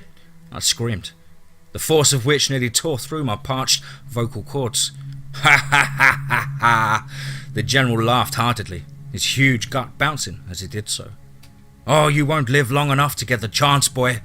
Sounds to me like you are the one who needs to go to the dog bowl. He questioned. No, sir, pleaded Kenny. Again, the General struck the old man hard to the ground. One more word from you, and you will be our last contestant of the quota. How about that, old fool? This time, Kenny did not respond. He simply crawled his way to the dark and dank corner where he stayed silent, staring at the ground. Hey! Are we doing this or not, puta? I spat again, and this time, more success. The General wiped his mouth with a red handkerchief and glared at me. I swear his eyes fiery with anger, and then a creepy smile crept to the corner of his mouth. He leaned in closer. Yes, boy. Let's show you your new friends and room. I guarantee you're gonna wish you never said a word. Guards! He suddenly turned and was gone, out of the cell, replaced by 3 heavily armoured guards who marched their way into the cell. The first drew his nightstick with a taser barb on the end, and bam, bam, bam! He hit me with 3 strikes. The pain seared through my body from head to toe. The others grabbed my arm, each and together, and Brian's screams went on, ignored as they took turns to beat me, and eventually it all went black. Just before I lost consciousness, I was being dragged by my arms out of the cell. I was in and out of consciousness for a few times. But the next thing I remember is being led down this dark tunnel with pools of stagnant water on the floor and God knows what else. I started to hear more and more of the same screams and primeval roars. These beasts sounded insane. Every now and then, between them wailing and roaring, there would be a chuckle of sorts. It almost sounded like a cackle of a hyena, which only left more questions than answers. But really, I needn't have worried for whos and whats, because we suddenly stopped. Lolling my head from side to side with a state of concussion, I could see a heavy iron door, and soon the familiar sounds of footfalls could be heard from behind as the General paid me one last visit. "Open the dog bowl. I want to see his reaction," he smeared. A moment later, and the guard opened the heavy door with a resounding screech. Instantly, I was met with a god-awful smell, a combination of shit, urine and burnt and rotting bodies. I glanced at the General, who was smiling that same creepy smile. "In you go now, David. Your friends are expecting you," he added like a venomous serpent. I was suddenly picked up and carried a few feet forward, and then just to the room's threshold, before they threw me the rest of the way inside. I landed with a heavy thump, heavily on the cold and damp grounds as the mighty iron door swung shut, and I was again plunged into darkness. Except this time, I was conscious, and that conscious was accompanied by a new feeling. Slowly, and then more and more as my eyes started to adjust to the surrounding darkness, and then I heard them.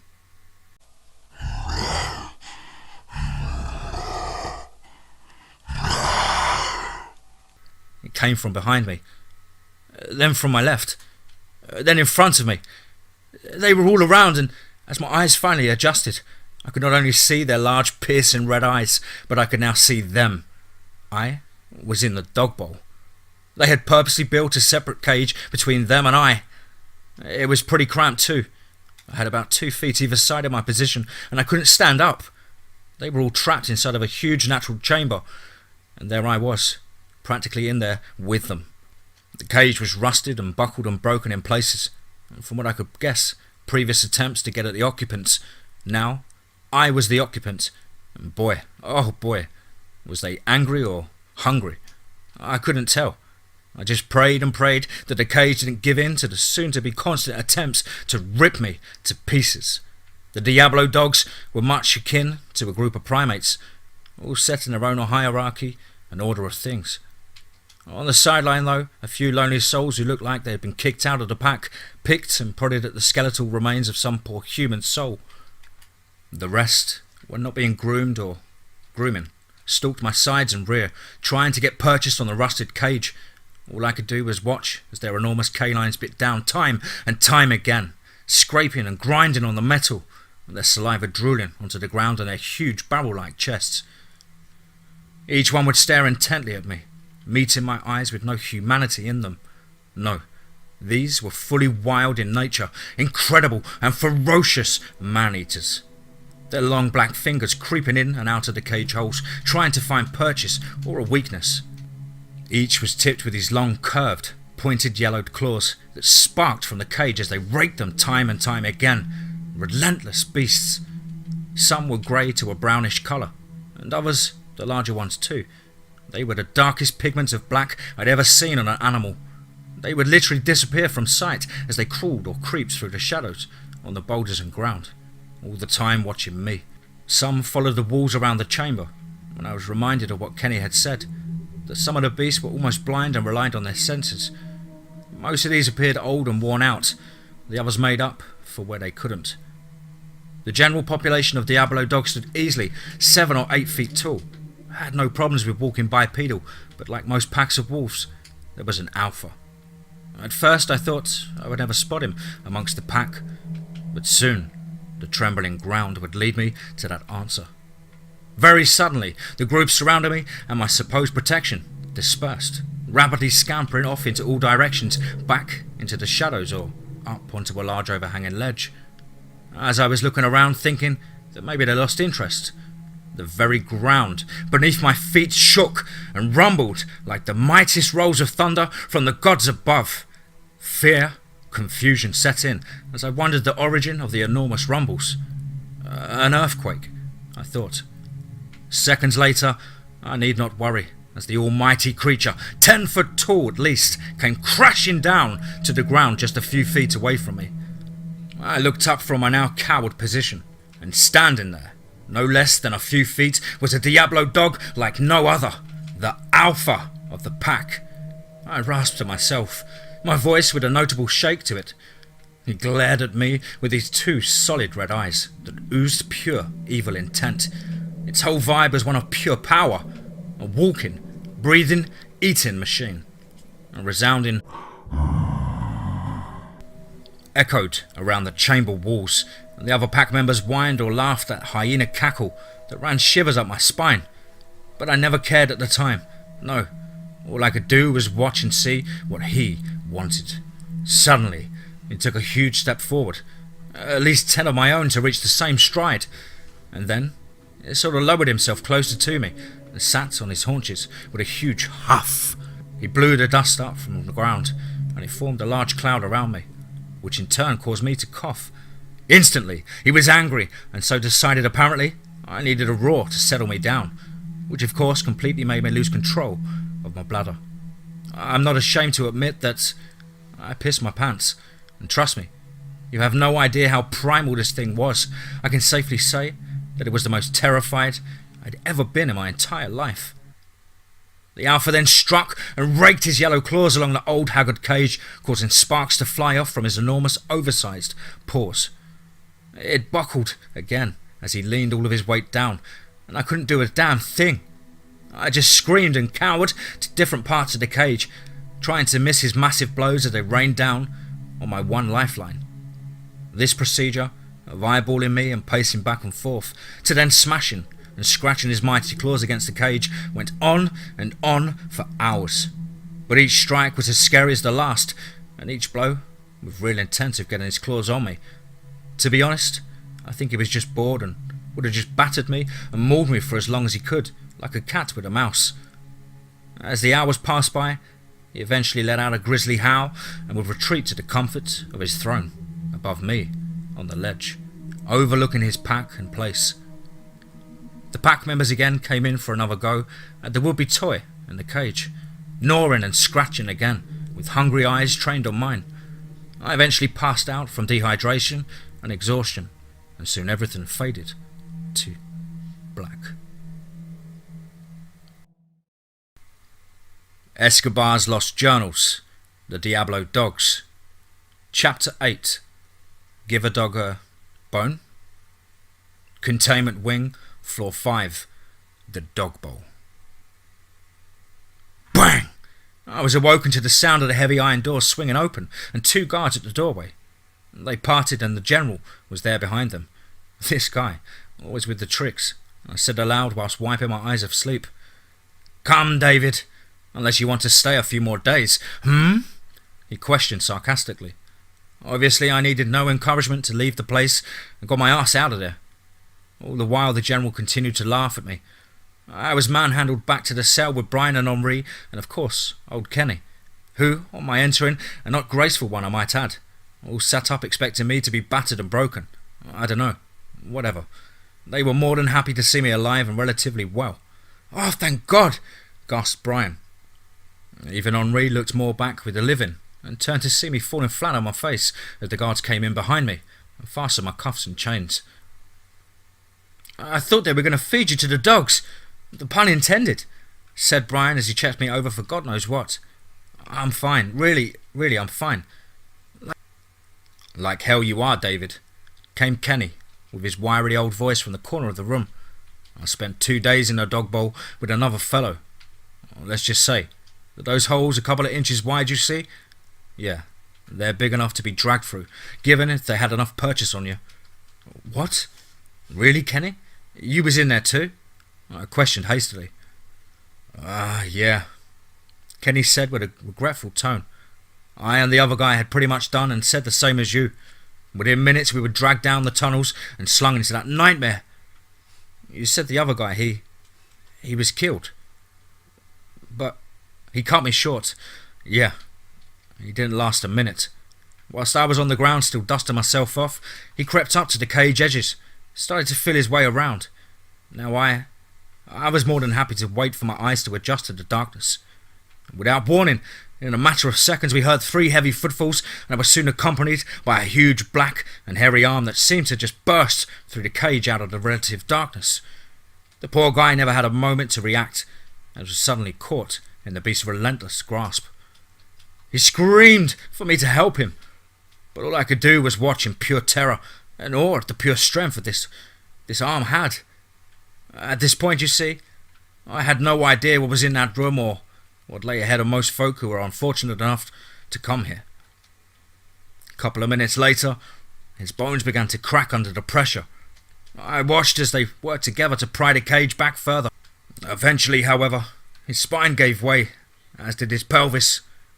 An extremely almighty loud crack of bones sounded, and blood spewed from his mouth, his eyes bulging under the strain, and then whoomph! He was gone, off into the darkness of the enormous chamber. I was left banging on the door for the guards to let me out, as the rest of them made their move on me and the now broken and flimsy caging. Still, with bits of cloven blood, tissue and sinew, their hungry faces seemingly smiling with delight at the new menu. Me! Thank the heavens above, as the guards were passing by and heard the commotion. To avoid disappointment at the general, they freed me hastily, screaming for me to hurry up. On 3. 1, 2, and they opened the door. 3! I jumped through, and not a moment too soon, as the beast finally tore through the protection of the rusty orange cage, snarling and snapping their thirsty jaws at one another, fighting for the lead position and getting me. We slammed the heavy door together. The guards didn't object to my help. They honestly looked as terrified as I. And after that, they dragged me to this cell. This is where I have stayed since. Kenny finished with a defeated aura, lay down to rest. Good to have you back, boy. I'm gonna get some shut-eye, okay? He added. Sure thing, Kenny. And thanks, I replied. Brian and I sat and talked for hours. It felt like years since I'd seen him, yet it was probably no more than 2 days. Eventually, Henri joined, and we planned together how we were going to get us all out, including Kenny. But try as we might, we just couldn't come up with anything solid. Nothing that struck confidence in any of us. Soon I lay down to get some rest myself. I was going to need all the energy I had.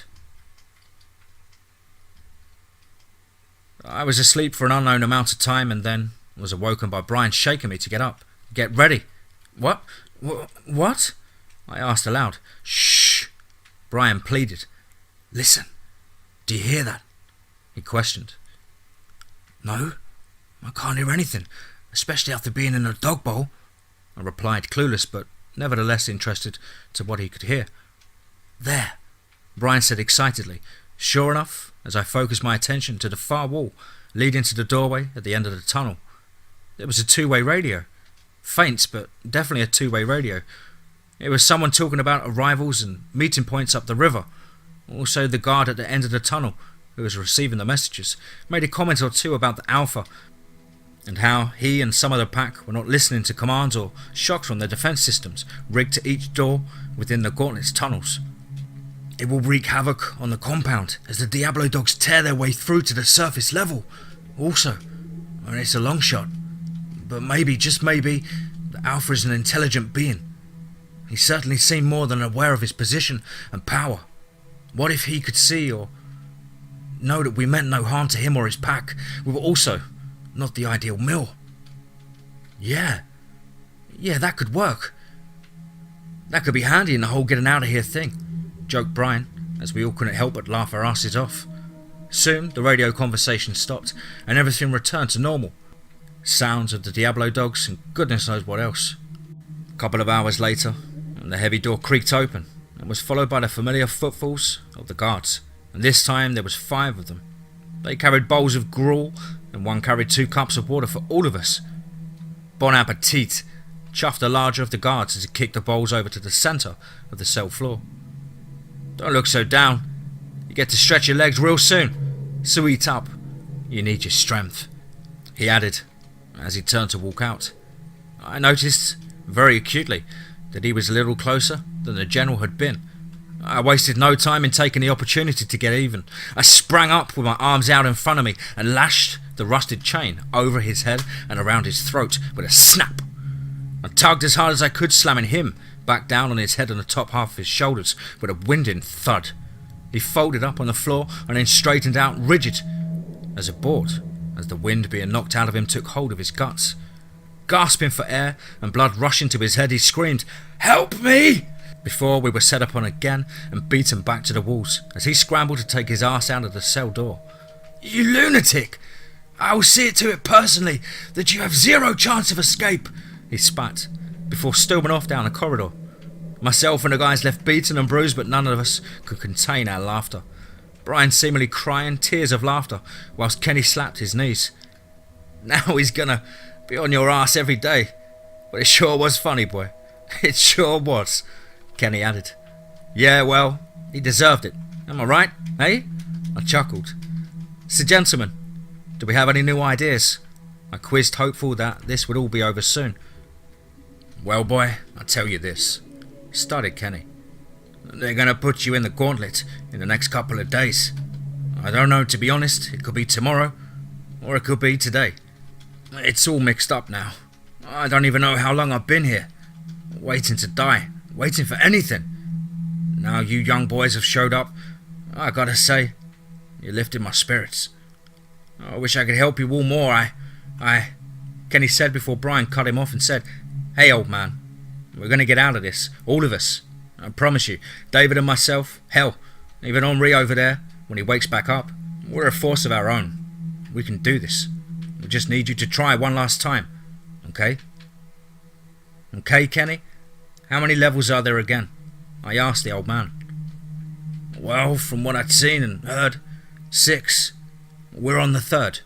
Each floor down to the 3rd has 2 wings, some for research and God knows what, others to house subjects, contestants, and, as you already met, David, the Diablo dogs. I know that you have a lot of security doors to pass through before you get to the actual gauntlet. From there, it is man-made tunnels connected to natural cave systems, all of which is course rigged with those night vision cameras, the works. It potentially could go on for miles, hell, maybe it's endless. I really don't know, boys," Kenny said frustratedly. "Okay, well that's better than no info, right? So we have a chance. We just need the right opportunity and moment. Henri, you worked with computers and all of that, right?" "Yes, senor, but only a little. I am no expert, that is for sure," Henri responded. "Well, do you think you can jack into the defense system on the doors? Maybe give our spectators a front row seat for real?" He paused momentarily before answering. "It's a possibility, senor, but I'm not certain. Plus, I would need some time, you know," he added. "Okay, we can do that. We'll have to make some sort of distraction, but we'll cross that bridge when we come to it." The plan was almost set. Although vague, it was better than nothing, which at this point was exactly how much of that gruel we had eaten. Honestly, picture 2-day-old porridge, mix it in with some off milk and pea soup, and hey presto, delicious. So much for gaining our strength. We still kept a newfound positive attitude though, and then came the moment of reckoning, the day of the game. From our cell early in the morning, we heard the guard radio going 10 to the dozen, back and forth relaying information about the arrival of what we would guess, and later confirmed to be the VIP guests and general supplies. We understood that further up the river was another rebel base, but used more as a storage and repairs yard. 2 out of the 5 speedboats were damaged and were being transported by the guards from our base. We heard that even further down the river, south of our position, was the police authority and search teams poking around for the rebels' location. Good. There's a chance. They're so close. We might just make it out of this, boys, I said cheerily, and was quickly shushed again by Brian and the other guys, as the guide might get suspicious. Pride a little damaged, but otherwise still happy, I mouthed the words, "Sorry." But I could not help but feel a little excitement to know that the authorities were so close. They might just find us and save us from the hell we'd endure in the gauntlet. Alas, this was not the case.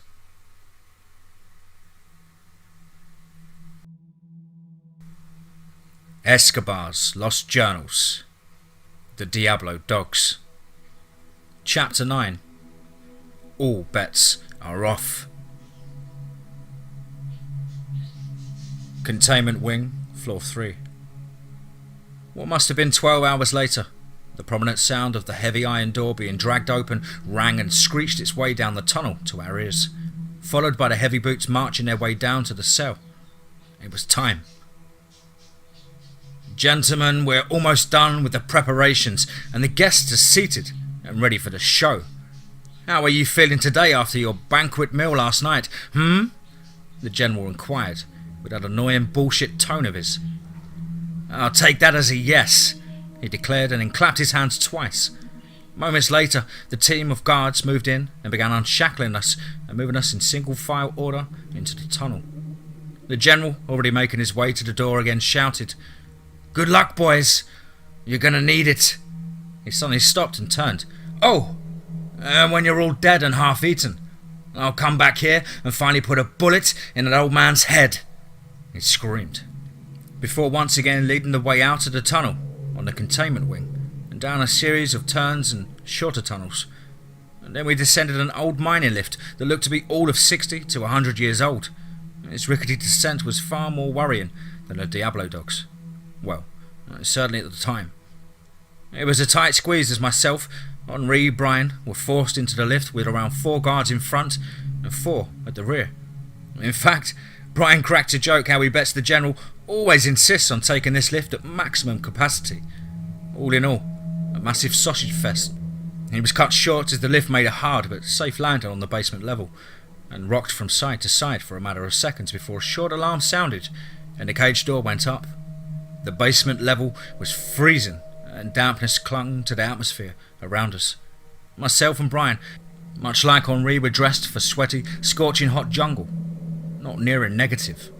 Anyway, as we were all frog-marched out into the open chamber that seemed to have no ceiling, just more darkness, we were kitted out with a range of sinister but blunt instruments. This was all starting to feel like a famous Schwarzenegger movie. Chains with maces, barred balls on the end, crude crowbars, a chainsaw, machetes. Literally one wall was like a hardware store. But really, all of these tools were like toothpicks compared to most of the pack, especially the big guy, the Alpha. We each were given enough fuel for a few hours of torchlight, but it would soon burn up and plunge us into the inevitable darkness. We grabbed old beaten-looking body armour and grabbed anything else that could be of use. Some smoke grenades, taser, you name it, we armed ourselves with it. Everything but a gun, that is. Yeah, like that really even would have evened the odds. But still, it would have been nice given the circumstances. A short while later, we were led one by one over to a wall where some guy took a photo of each of us. He kept saying things like, "Oh, look mean, senor, and where's the killer inside of you?" We eventually got moved over to one side of the huge chamber, and then the other unlucky contestants were brought in. Again, they were in single file and obviously scared beyond all meaning of the word. It was a group of various ethnic backgrounds and ages. Most of them appeared to be the unlucky tourists who took the illegal taxi too many times, or that they were simply snatched off the streets. Whatever their story was, it mattered little now. The worst thing is that these folk didn't even know what was to come, what lay beyond the large door in the far end of the chamber. The guards, I can only guess, were either forced into this, or were actually sickos, as well as receiving a nice pay packet too. It made my blood boil, and then I spotted him. The guard who, well, I caught off guard. He was cold as ice, just staring at me. The intention was written all over his face. He just wanted to see me die, and for him, that couldn't happen soon enough. Soon everyone was kitted out with their weapons and equipment of choice, at which point, after getting a nod from one of the guards, he clasped his hands together and began. "Ladies and gentlemen, welcome to the show. Oh, come on, you grumpy bunch, at least act like you're excited." A second later, and he put a bullet straight into the head of a young man to his left.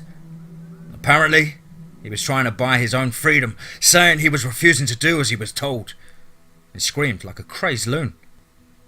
He was without doubt on the wrong end of a cocaine and alcohol binge. eyes bloodshot and wide with paranoia and rage. He began talking once more whilst carelessly waving his pistol around. Even his guards were ducking and moving out of the way. This arsehole was on a one-way ticket to an almighty and probable heart failure related death, brought on by all the cocaine he trudged his way through each day. He said, "You will all go through this door, to which you can go left or you can go right. The choice is yours. From there you will traverse and crawl your way through the gauntlet until you are either dead or you find your way out to one of the armed exits. Exactly 1 hour after the last of you crosses this here threshold, I will release the Diablo dogs, and they will be hungry. They have a keen sense of smell, sound, and even more so, fear. Good luck to you all. Now let's not keep our guests waiting any longer. On with the show!" The general ordered like the Great Gatsby of some weird shit. We grabbed our gear and got ready to enter, walking over to the huge iron door, this one easily towering over us 14 feet high, another 20 or so wide. 2 large red lights whirled round and round, casting a weird red to orange ambience over us all.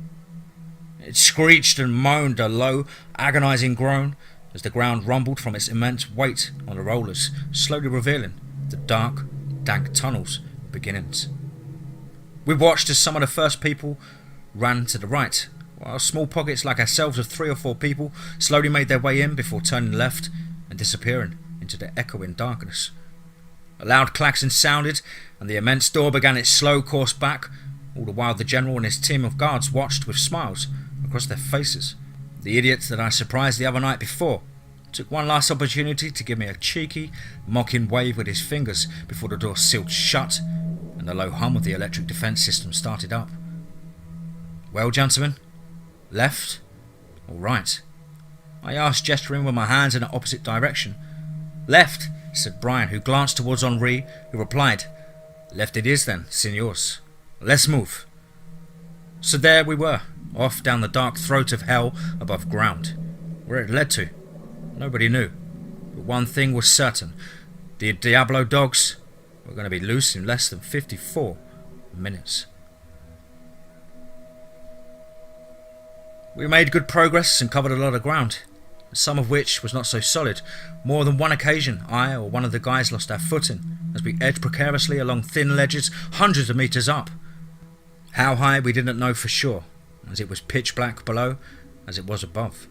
The tunnels and even some of those ledges had cameras streaming live, just as old Kenny had said. On more than one occasion, I or Brian flipped them off, giving them the bird. And soon, though, the first hour was up. As we walked on down a narrow cave tunnel, off in the distance echoed the second klaxon. That meant it was dinner time for the dogs. "Oh shit," said Brian as we all looked at each other and expressed deep terror that now was not only welling up inside our chests, but hot on our towels, hungry for human flesh. "Let's move," said Henri quietly under his breath. He didn't need to ask twice, as we each nodded and continued along our path. A short time later, a mighty howl groaned its way through the echoing tunnels and caverns. It had to be the Alpha. A short time after we heard that, the screaming started to seemingly erupt from all directions. It became so much harder to tell which way was safe and which led to the claws and teeth of those beasts. Rattled, but still alive, we continued on, until Henri noticed some writing scratched and etched into the stone wall. It looked like a crude and rushed map. Looks like someone wanted us to find this. Someone, I hope, lived to tell the tale of this dreadful place as an old man to his dear grandchildren. But I doubt it, I added. "Yes, look at this," Henri said, as he pointed to a small piece of rock wall that jutted out some 6 or so inches. "According to the map, this is the only way to get to the next floor. We have to go up," he added whilst taking a grip of the rock and pulling himself up. Seconds later, he found the next point of contact and said he could make out 4 or maybe more of the footholds further up. Brian and myself looking at each other before shrugging our shoulders and carefully following his lead. We attached the hot torches into different holes as we ascended the rock face and slowly, one by one, made our way up. It wasn't a minute too soon either, as minutes later we heard the definite and purposeful footfalls of the beasts. "Henri!" I whispered, just as 2 Diablo dogs walked into the cavernous room, one still eating the freshly ripped off arm of God only knows who. They were about 60 metres below, but still I could feel my skin trying to crawl its way off my back, just so it could escape the foul creatures.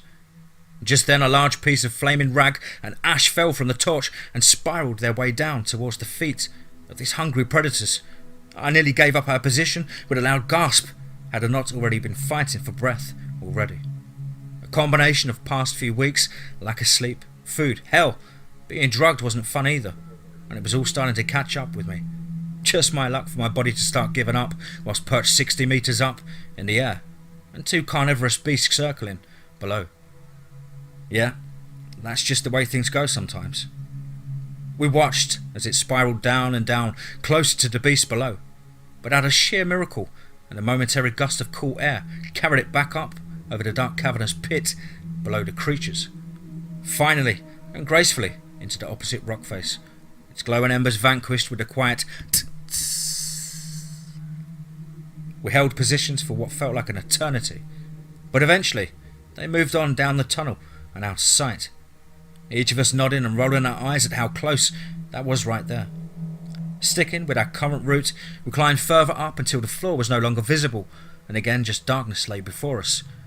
"Look, guys," said Henri excitedly as he leaned over and stretched out an arm to grab a hold of a camera and attach gizmo.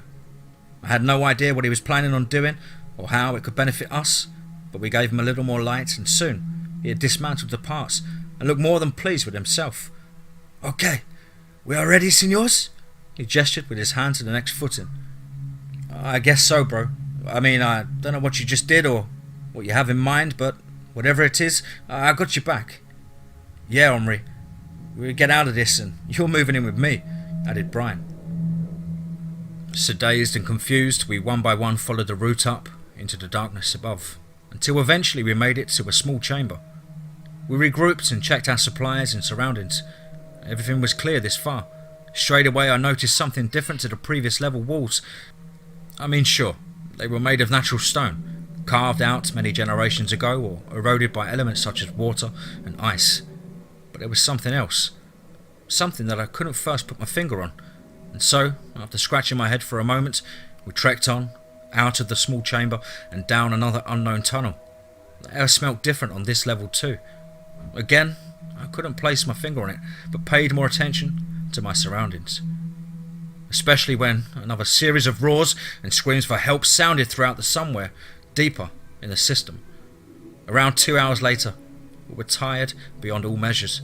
Our water supply was gone, and the howls kept coming, as did those haunting screams.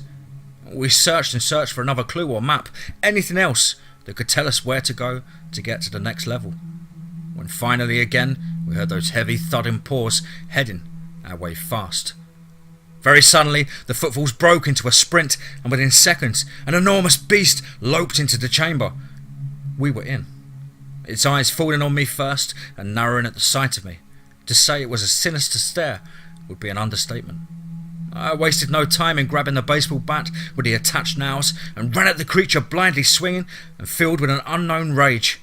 It was then that I realised I'd never felt more alive in my life. I wasn't alone either, as my brothers in arms joined me with their war cries, and we all advanced on this abomination of nature. And to be honest, the damn thing looked spooked by our immediate response to fight. It took a few seconds to act. I believe it was those few seconds that were key to us walking away to face the next.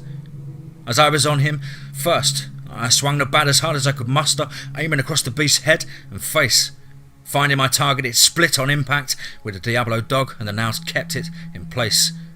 Seconds later, as it recovered and swung its long black claws at my throat, Brian and Henri rained down with their weapons of choice. Brian had opted for a huge tire iron, and Henri favoured 2 deadly blades, each around 26 inches long. As they inflicted as much damage as possible, I reached for one of the smoke grenades, and on cue, as the creature opened its mighty jaws, I rammed it down its throat, pulling the pin as I did so. It wouldn't kill it, but it would definitely give us an edge to cut its damn head from its shoulders. Bang! The smoke grenade went off, shaking the entire walls of the chamber, and green smoke began pluming out of the Diablo dog's mouth as it retched and gagged clawing desperately trying to free the jammed object, now brought to its knees, most of its face blown out or blown off completely. It was time to kill it and move on. Without even a suggestion from myself or Brian, Henri ran up and kicked it in the balls, and then in one swift circular motion he sliced down and through the beast's neck and shoulders, completely severing the head from the torso. The huge beast's head falling to the floor with a dense, wet thud. "Damn, Henri!" I exclaimed in shock at how damn good he was at all of this. "That was for JJ! Come, let's move!" he added before setting off down the next tunnel. This one was really tight, as we had to crawl with our packs in front of us, but we brought ourselves into a large open chamber. The walls were filled with different tunnels and dark holes. We sat down to catch our breath and plan our next route to the next level. But where with so many different tunnels and caves? Again, we heard the tremendous howl of the Alpha, soon followed by his loyal army, their howls and hyena-like yipping echoing and bouncing off the hard walls.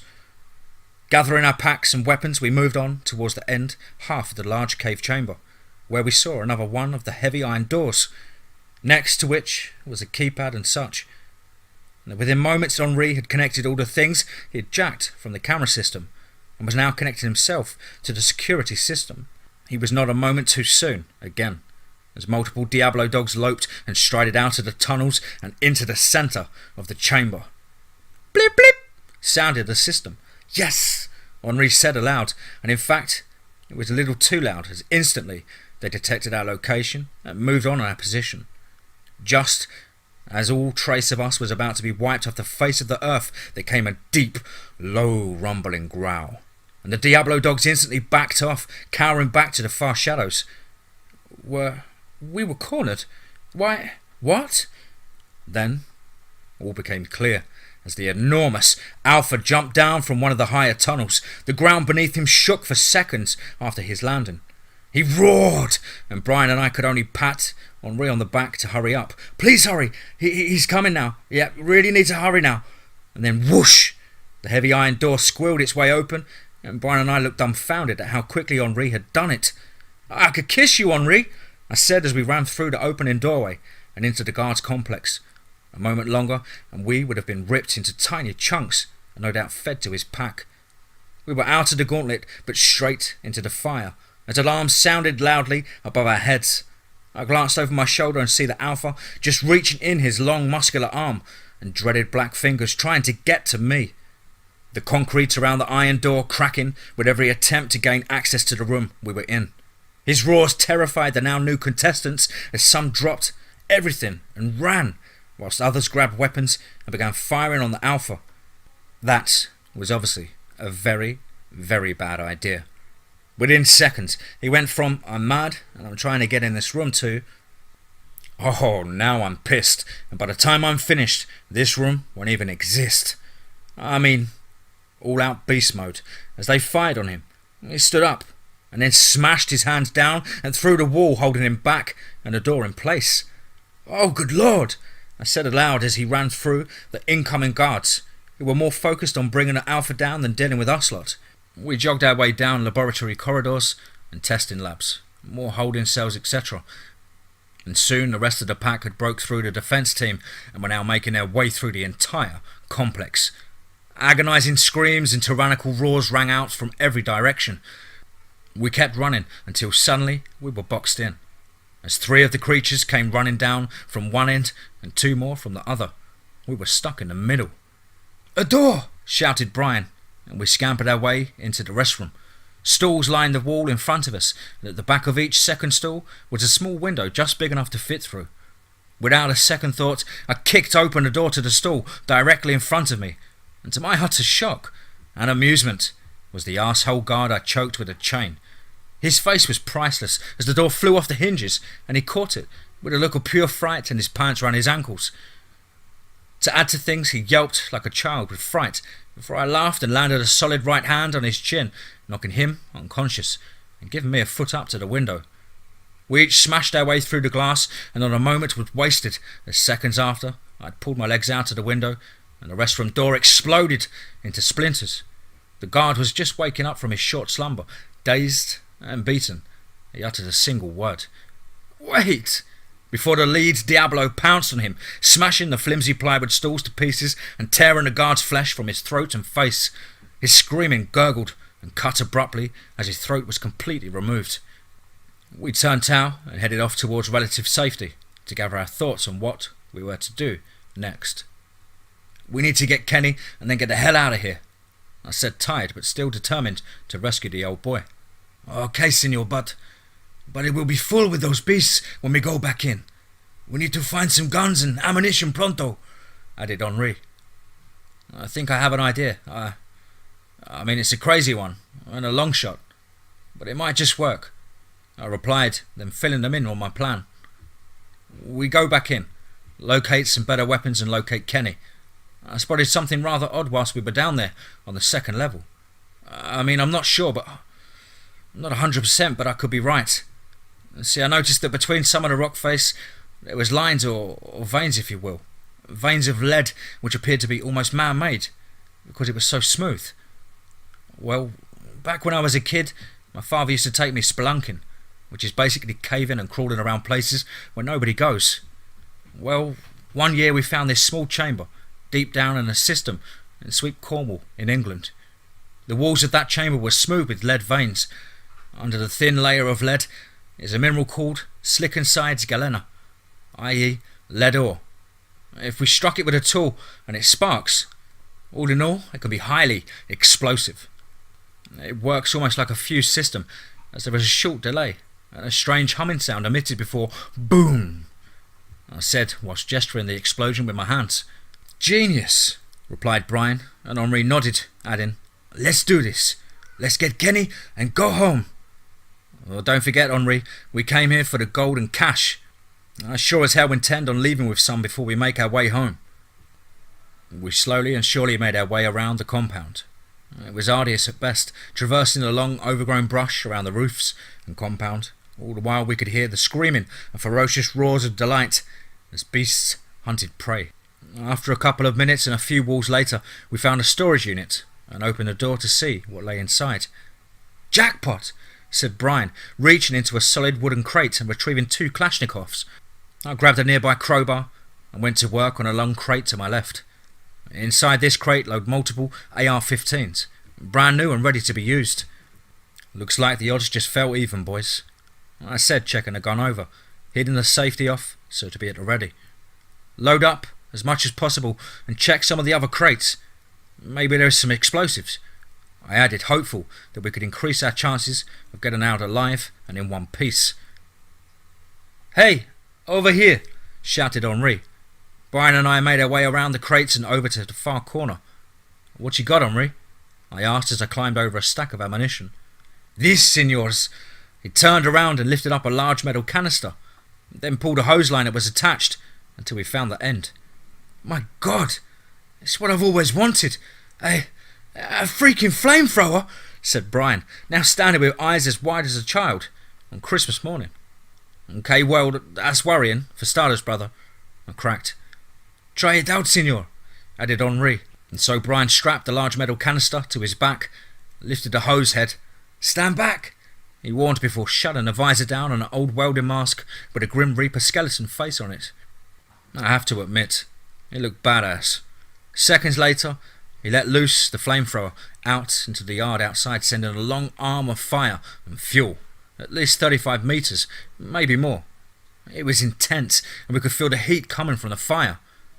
"Alright, I think we're all set," I declared, feeling like we could take on an army with the firepower we now had.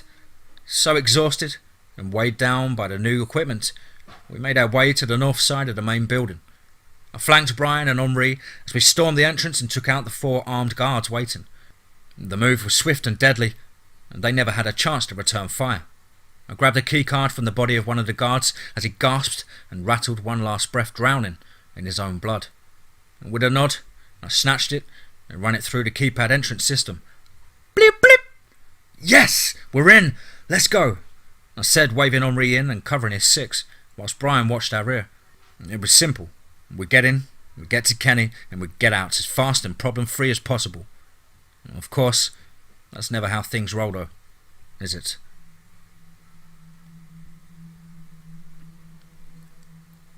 Escobar's Lost Journals, The Diablo Dogs.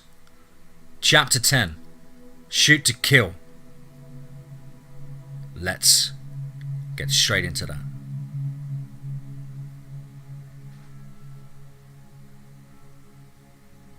Entering the compound's north side was the easy part. Now we faced both threat of the creatures and the guards, but we never had a second thought of reconsideration. No. We slowly moved through the wreckage of the creature's breach, and boy oh boy did they wreck the place. There was a thick layer of blood, an inch deep on most of the floors. Human remains scattered and hung from all over various rooms and corridors. Myself and Brian taking more than one stop to throw up. The scenery was gradually changing from that of a usual laboratory and experiment rooms to being more like a city office with hundreds of desks and computers. A few hours before, this room was a loud and busy place of work, albeit sick work by millionaire freaks and the lunatic general's cocaine-fueled desires. Now it was a gruesome scene of a mass slaughter, with easily 100 or more people slumped at their desks, heads either twisted backwards or completely removed. Some had been ripped in two by what I can only imagine as two Diablos fighting over their food. Or just a really strong, big Diablo just cut straight through, rendering his prey legless, like a child pulling the legs of a spider or daddy longlegs. The smell, oh God, it was horrific, as we splashed with our boots wading almost through the guts and intestines. It dripped from the ceiling and gradually covered us all as we continued on. Before we left, I spotted what appeared to be a cubicle separated off from the majority. I rushed over and began searching for some keys for a truck or possibly even the boats docked south of the compound. A couple of minutes later and bingo, 2 sets of boat keys. Now regrouping at the set of double doors, we planned our best route. Given that the intensity of the carnage the Diablo dogs inflicted was getting worse and worse by the room. And so, if we entered the northern end, then Kenny would be at the southern end of the facility, on level 3. Finally, we began making our way out of the office and through the double doors into a crossroads of sorts. Signs read testing and researching labs this way, pointing to the east of our position. Another read service lift this way and pointed to the west. Well, I must say, I prefer taking a lift to the stairs. How about you guys? I asked Brian and Henri. Sounds like a good idea to me, brother, responded Brian, whilst Henri nodded his head and scratched his stubbly chin. Okay, let's move, I said before taking lead position and moving down the western corridor. The lights had been blown out and some fixtures hanged precariously, sparking orange and blue sparks every now and then, making the whole scene even more creepier than it already was. Without flashlights, we were plunged into darkness every 2 or so seconds. Finally, we found the lift and hailed it. Waiting like we were at a regular mall lift, I whistled a tune and Brian cleared his throat. Ding! It arrived and we pressed for floor 3. The lift shuddered and then descended slowly, the red alarm system light still spiralling round and round outside on the lift shaft walls. We were just about coming to the 3rd floor when out of the blue an enormous boom shuddered through the shaft and down the cables to our lift. We could hear the metallic clanging and whipping of the metal cables, as something had very suddenly jumped onto the very cables holding us 3 floors above ground. The lift jerked and then slammed from one side to the other of the concrete shaft. And then an all-familiar loud, baritone moan and growl resonated down through the shaft and through our bodies. I swear, I felt my cells shake. My feelings started to hurt. Oh shit, it's gotta be the Alpha, I gasped in shock. Instantly my hands began to shake uncontrollably. Get a grip, senor, commented Henri, looking me in the eyes. I will take care of this. It's time someone put this bad dog down. Brian, hand me your flamethrower, he demanded. What? But I was... He was cut short as another mighty growl resonated through us all. Quickly, he said again, but now helping Brian take the straps off his shoulders and putting the flamethrower canister onto his back. Signors, promise me that you will get hold of the old man and get out. Promise me you will collect your gold and cash and then leave this evil cursed place once and for good. Henri, wait. What? What are you trying to do? Get yourself killed? I barked at him after we had come so far. Now he wanted to be the hero. But a moment later, and the Alpha was almost on top of the lift, the weight of his massive physique taking its toll on the cables and fixtures. They whined and groaned under the immense pressure. The beast groaned and growled back at the metal's alarming sounds. And then the lift dropped another 10 feet, and it was just enough for us to slide through to get onto the 3rd floor. Seconds later, the Alpha ripped the roof off like a tin can and leaned in to intimidate Henri. But I guess the big guy never heard of the Colombians' temperament. Like I said before, they are a fiery bunch with more balls than a soccer coach. This Alpha had just screwed up big time. Henri screamed for us to go, go, go, go, and we watched for a moment as he unleashed hellfire from the cannon head and lashed it from left to right all over the Alpha. The beast's agonising roars rang out in a painful and dark crescendo. He was a lunatic. I don't think I've ever met a man braver. The beast, now aflame and searing with hot agony, thrashed out at Henri, and it just missed the swipe of the enormous claws. He changed position, and in a matter of seconds the beast fell from its grip around the lift cables and fell down straight into the lift itself. There was nothing I or Brian could do. Seconds later, Henri turned to us and nodded his head as flames engulfed the lift and Henri before drastically plummeting down the remaining 3 floors. We both looked at each other like a slow-motion action movie, and we ran and dove behind the corner of the corridor. A fraction of a second later, and boom! The lift exploded on impact with the basement level, and the contents of the flamethrower ignited, sending an enormous fireball up the shaft and out 10 or so feet down the corridor of our floor. "Oh my God! Henri!" I gasped, trying to rationalise what had just happened. We'd been through so much together. I wanted to set him up for life back in the US. He deserved it. He saved our lives countless times. A great man. "Brother, we must move. Look, the containment wing is over there," said Brian as he pointed down the dark corridor. "Okay, bro, let's get him and get out. You ready?" On 3, we ran down the corridor and burst through the guards, laying them down in a hail of bullets.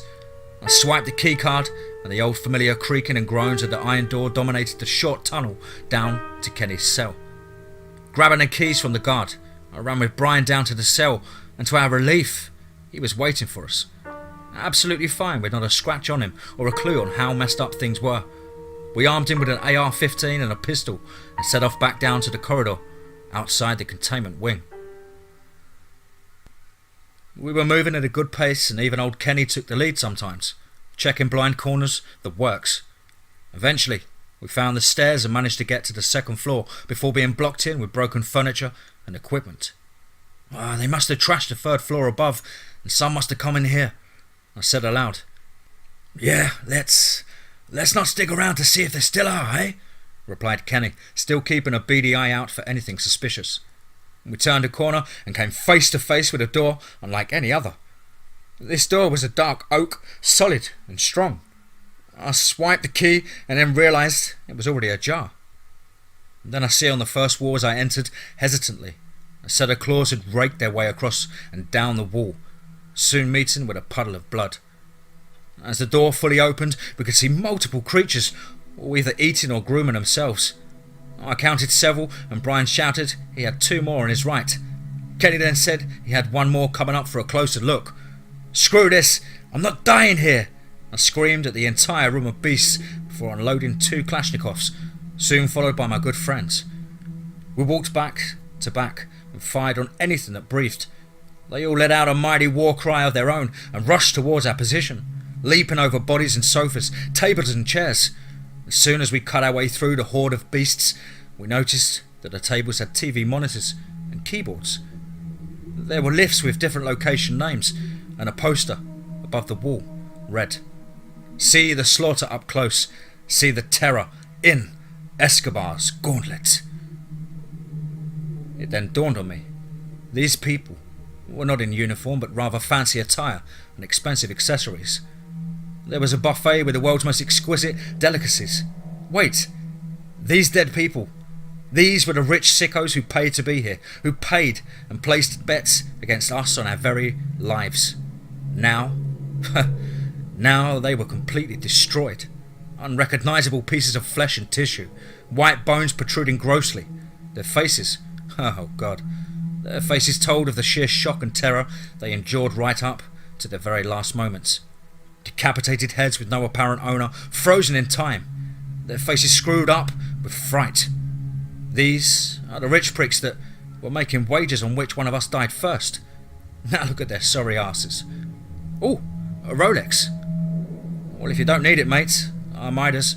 Brian cut me short and said, well, if you're done robbing the dead and speaking to them, we'll move on, shall we? Oh, yeah, I laughed. Don't you judge me, bro. I think it's the least I deserve for going through all of this shit, I added. Shut up, you two. Come on this way. It leads to another stairway access, and hopefully access to the surface, said Kenny, as he began edging forward with the rifle in his hand. A short while later we found the stairway, and not a moment too soon, as a series of large explosions went off from deeper in the facility. The walls shook and the floor rumbled as bits of plaster fell from the ceiling. We've got to move. There must be the fire that Henri started. It must have caught alight and now it's reacting to all the damn chemicals they have down there. Jeez, if we don't be quick, this whole compound is set to blow up, and I for one don't want to be here when it does. I shouted to the guys as we all ran fast as we could up the series of staircases until finally we reached a small ladder up to a hatch to the surface. Minutes later, as we all breached the surface layer, a huge explosion went off north of our position, with an almighty fireball and debris ascending into the early evening sky. Then another, but this time to the west. It's gonna blow! Screamed Kenny, as we all ran for the jungle's edge in search of safety. As the minutes passed by, more and more of the subterranean facility blew up into huge fireballs, and some of strange green or blue hues from the chemicals. When we had gathered ourselves and were ready, we moved on, finding our way eventually back to the first village in the jungle, with the hidden room of guns, cash, gold and drugs. Reaching it just before sundown, we made our way down again into the basement setup, and there, just like we had left it, was the journals, maps and of course, gold. I searched for my GPS and marked and saved the location. We grabbed what we could carry in cash and gold, and I'd never been more happier. In that moment, I was alive. It was spent with my best lifelong friend Brian, and now we could do anything. All we had to do was locate the docks with the speedboats and make a quick getaway. The plan worked to treat as the dockyard was practically empty. I guess either some of the guards rushed to the facility or maybe they just abandoned the place after the enormous explosions. Either way, we took care of a few remaining guards and boarded the boat. It was a superb speedboat, built for terrific speeds and getting the heck out of Dodge when you needed to. I tried the keys, and after a couple of turns of the engine spluttering, it roared to life. Yes, we all said together. Hey boys, you're never going to believe this, but look, a refrigerator. Oh my, and beers, laughed Kenny as he pulled 3 long necks from the cool refrigerator. Unbelievable, I added. I propose a toast to JJ and Henri. JJ and Henri. We all sank the ice-cold beer back down our throats and smiled as we made our way down the river to wherever. Just as long as it was away from this cursed jungle. Now that I had the GPS location, I could put together a crew of armed operatives to accompany myself and Brian back to collect the rest of the loot and treasures. But that wouldn't be for a while, no sir. All I wanted to do was get home and sleep. Maybe I'll work on a novel or something once all this is said and done. Something a little less insane. So, if you ever find yourself in Colombia, remember, El perro del diablo. Beware of the Diablo dogs.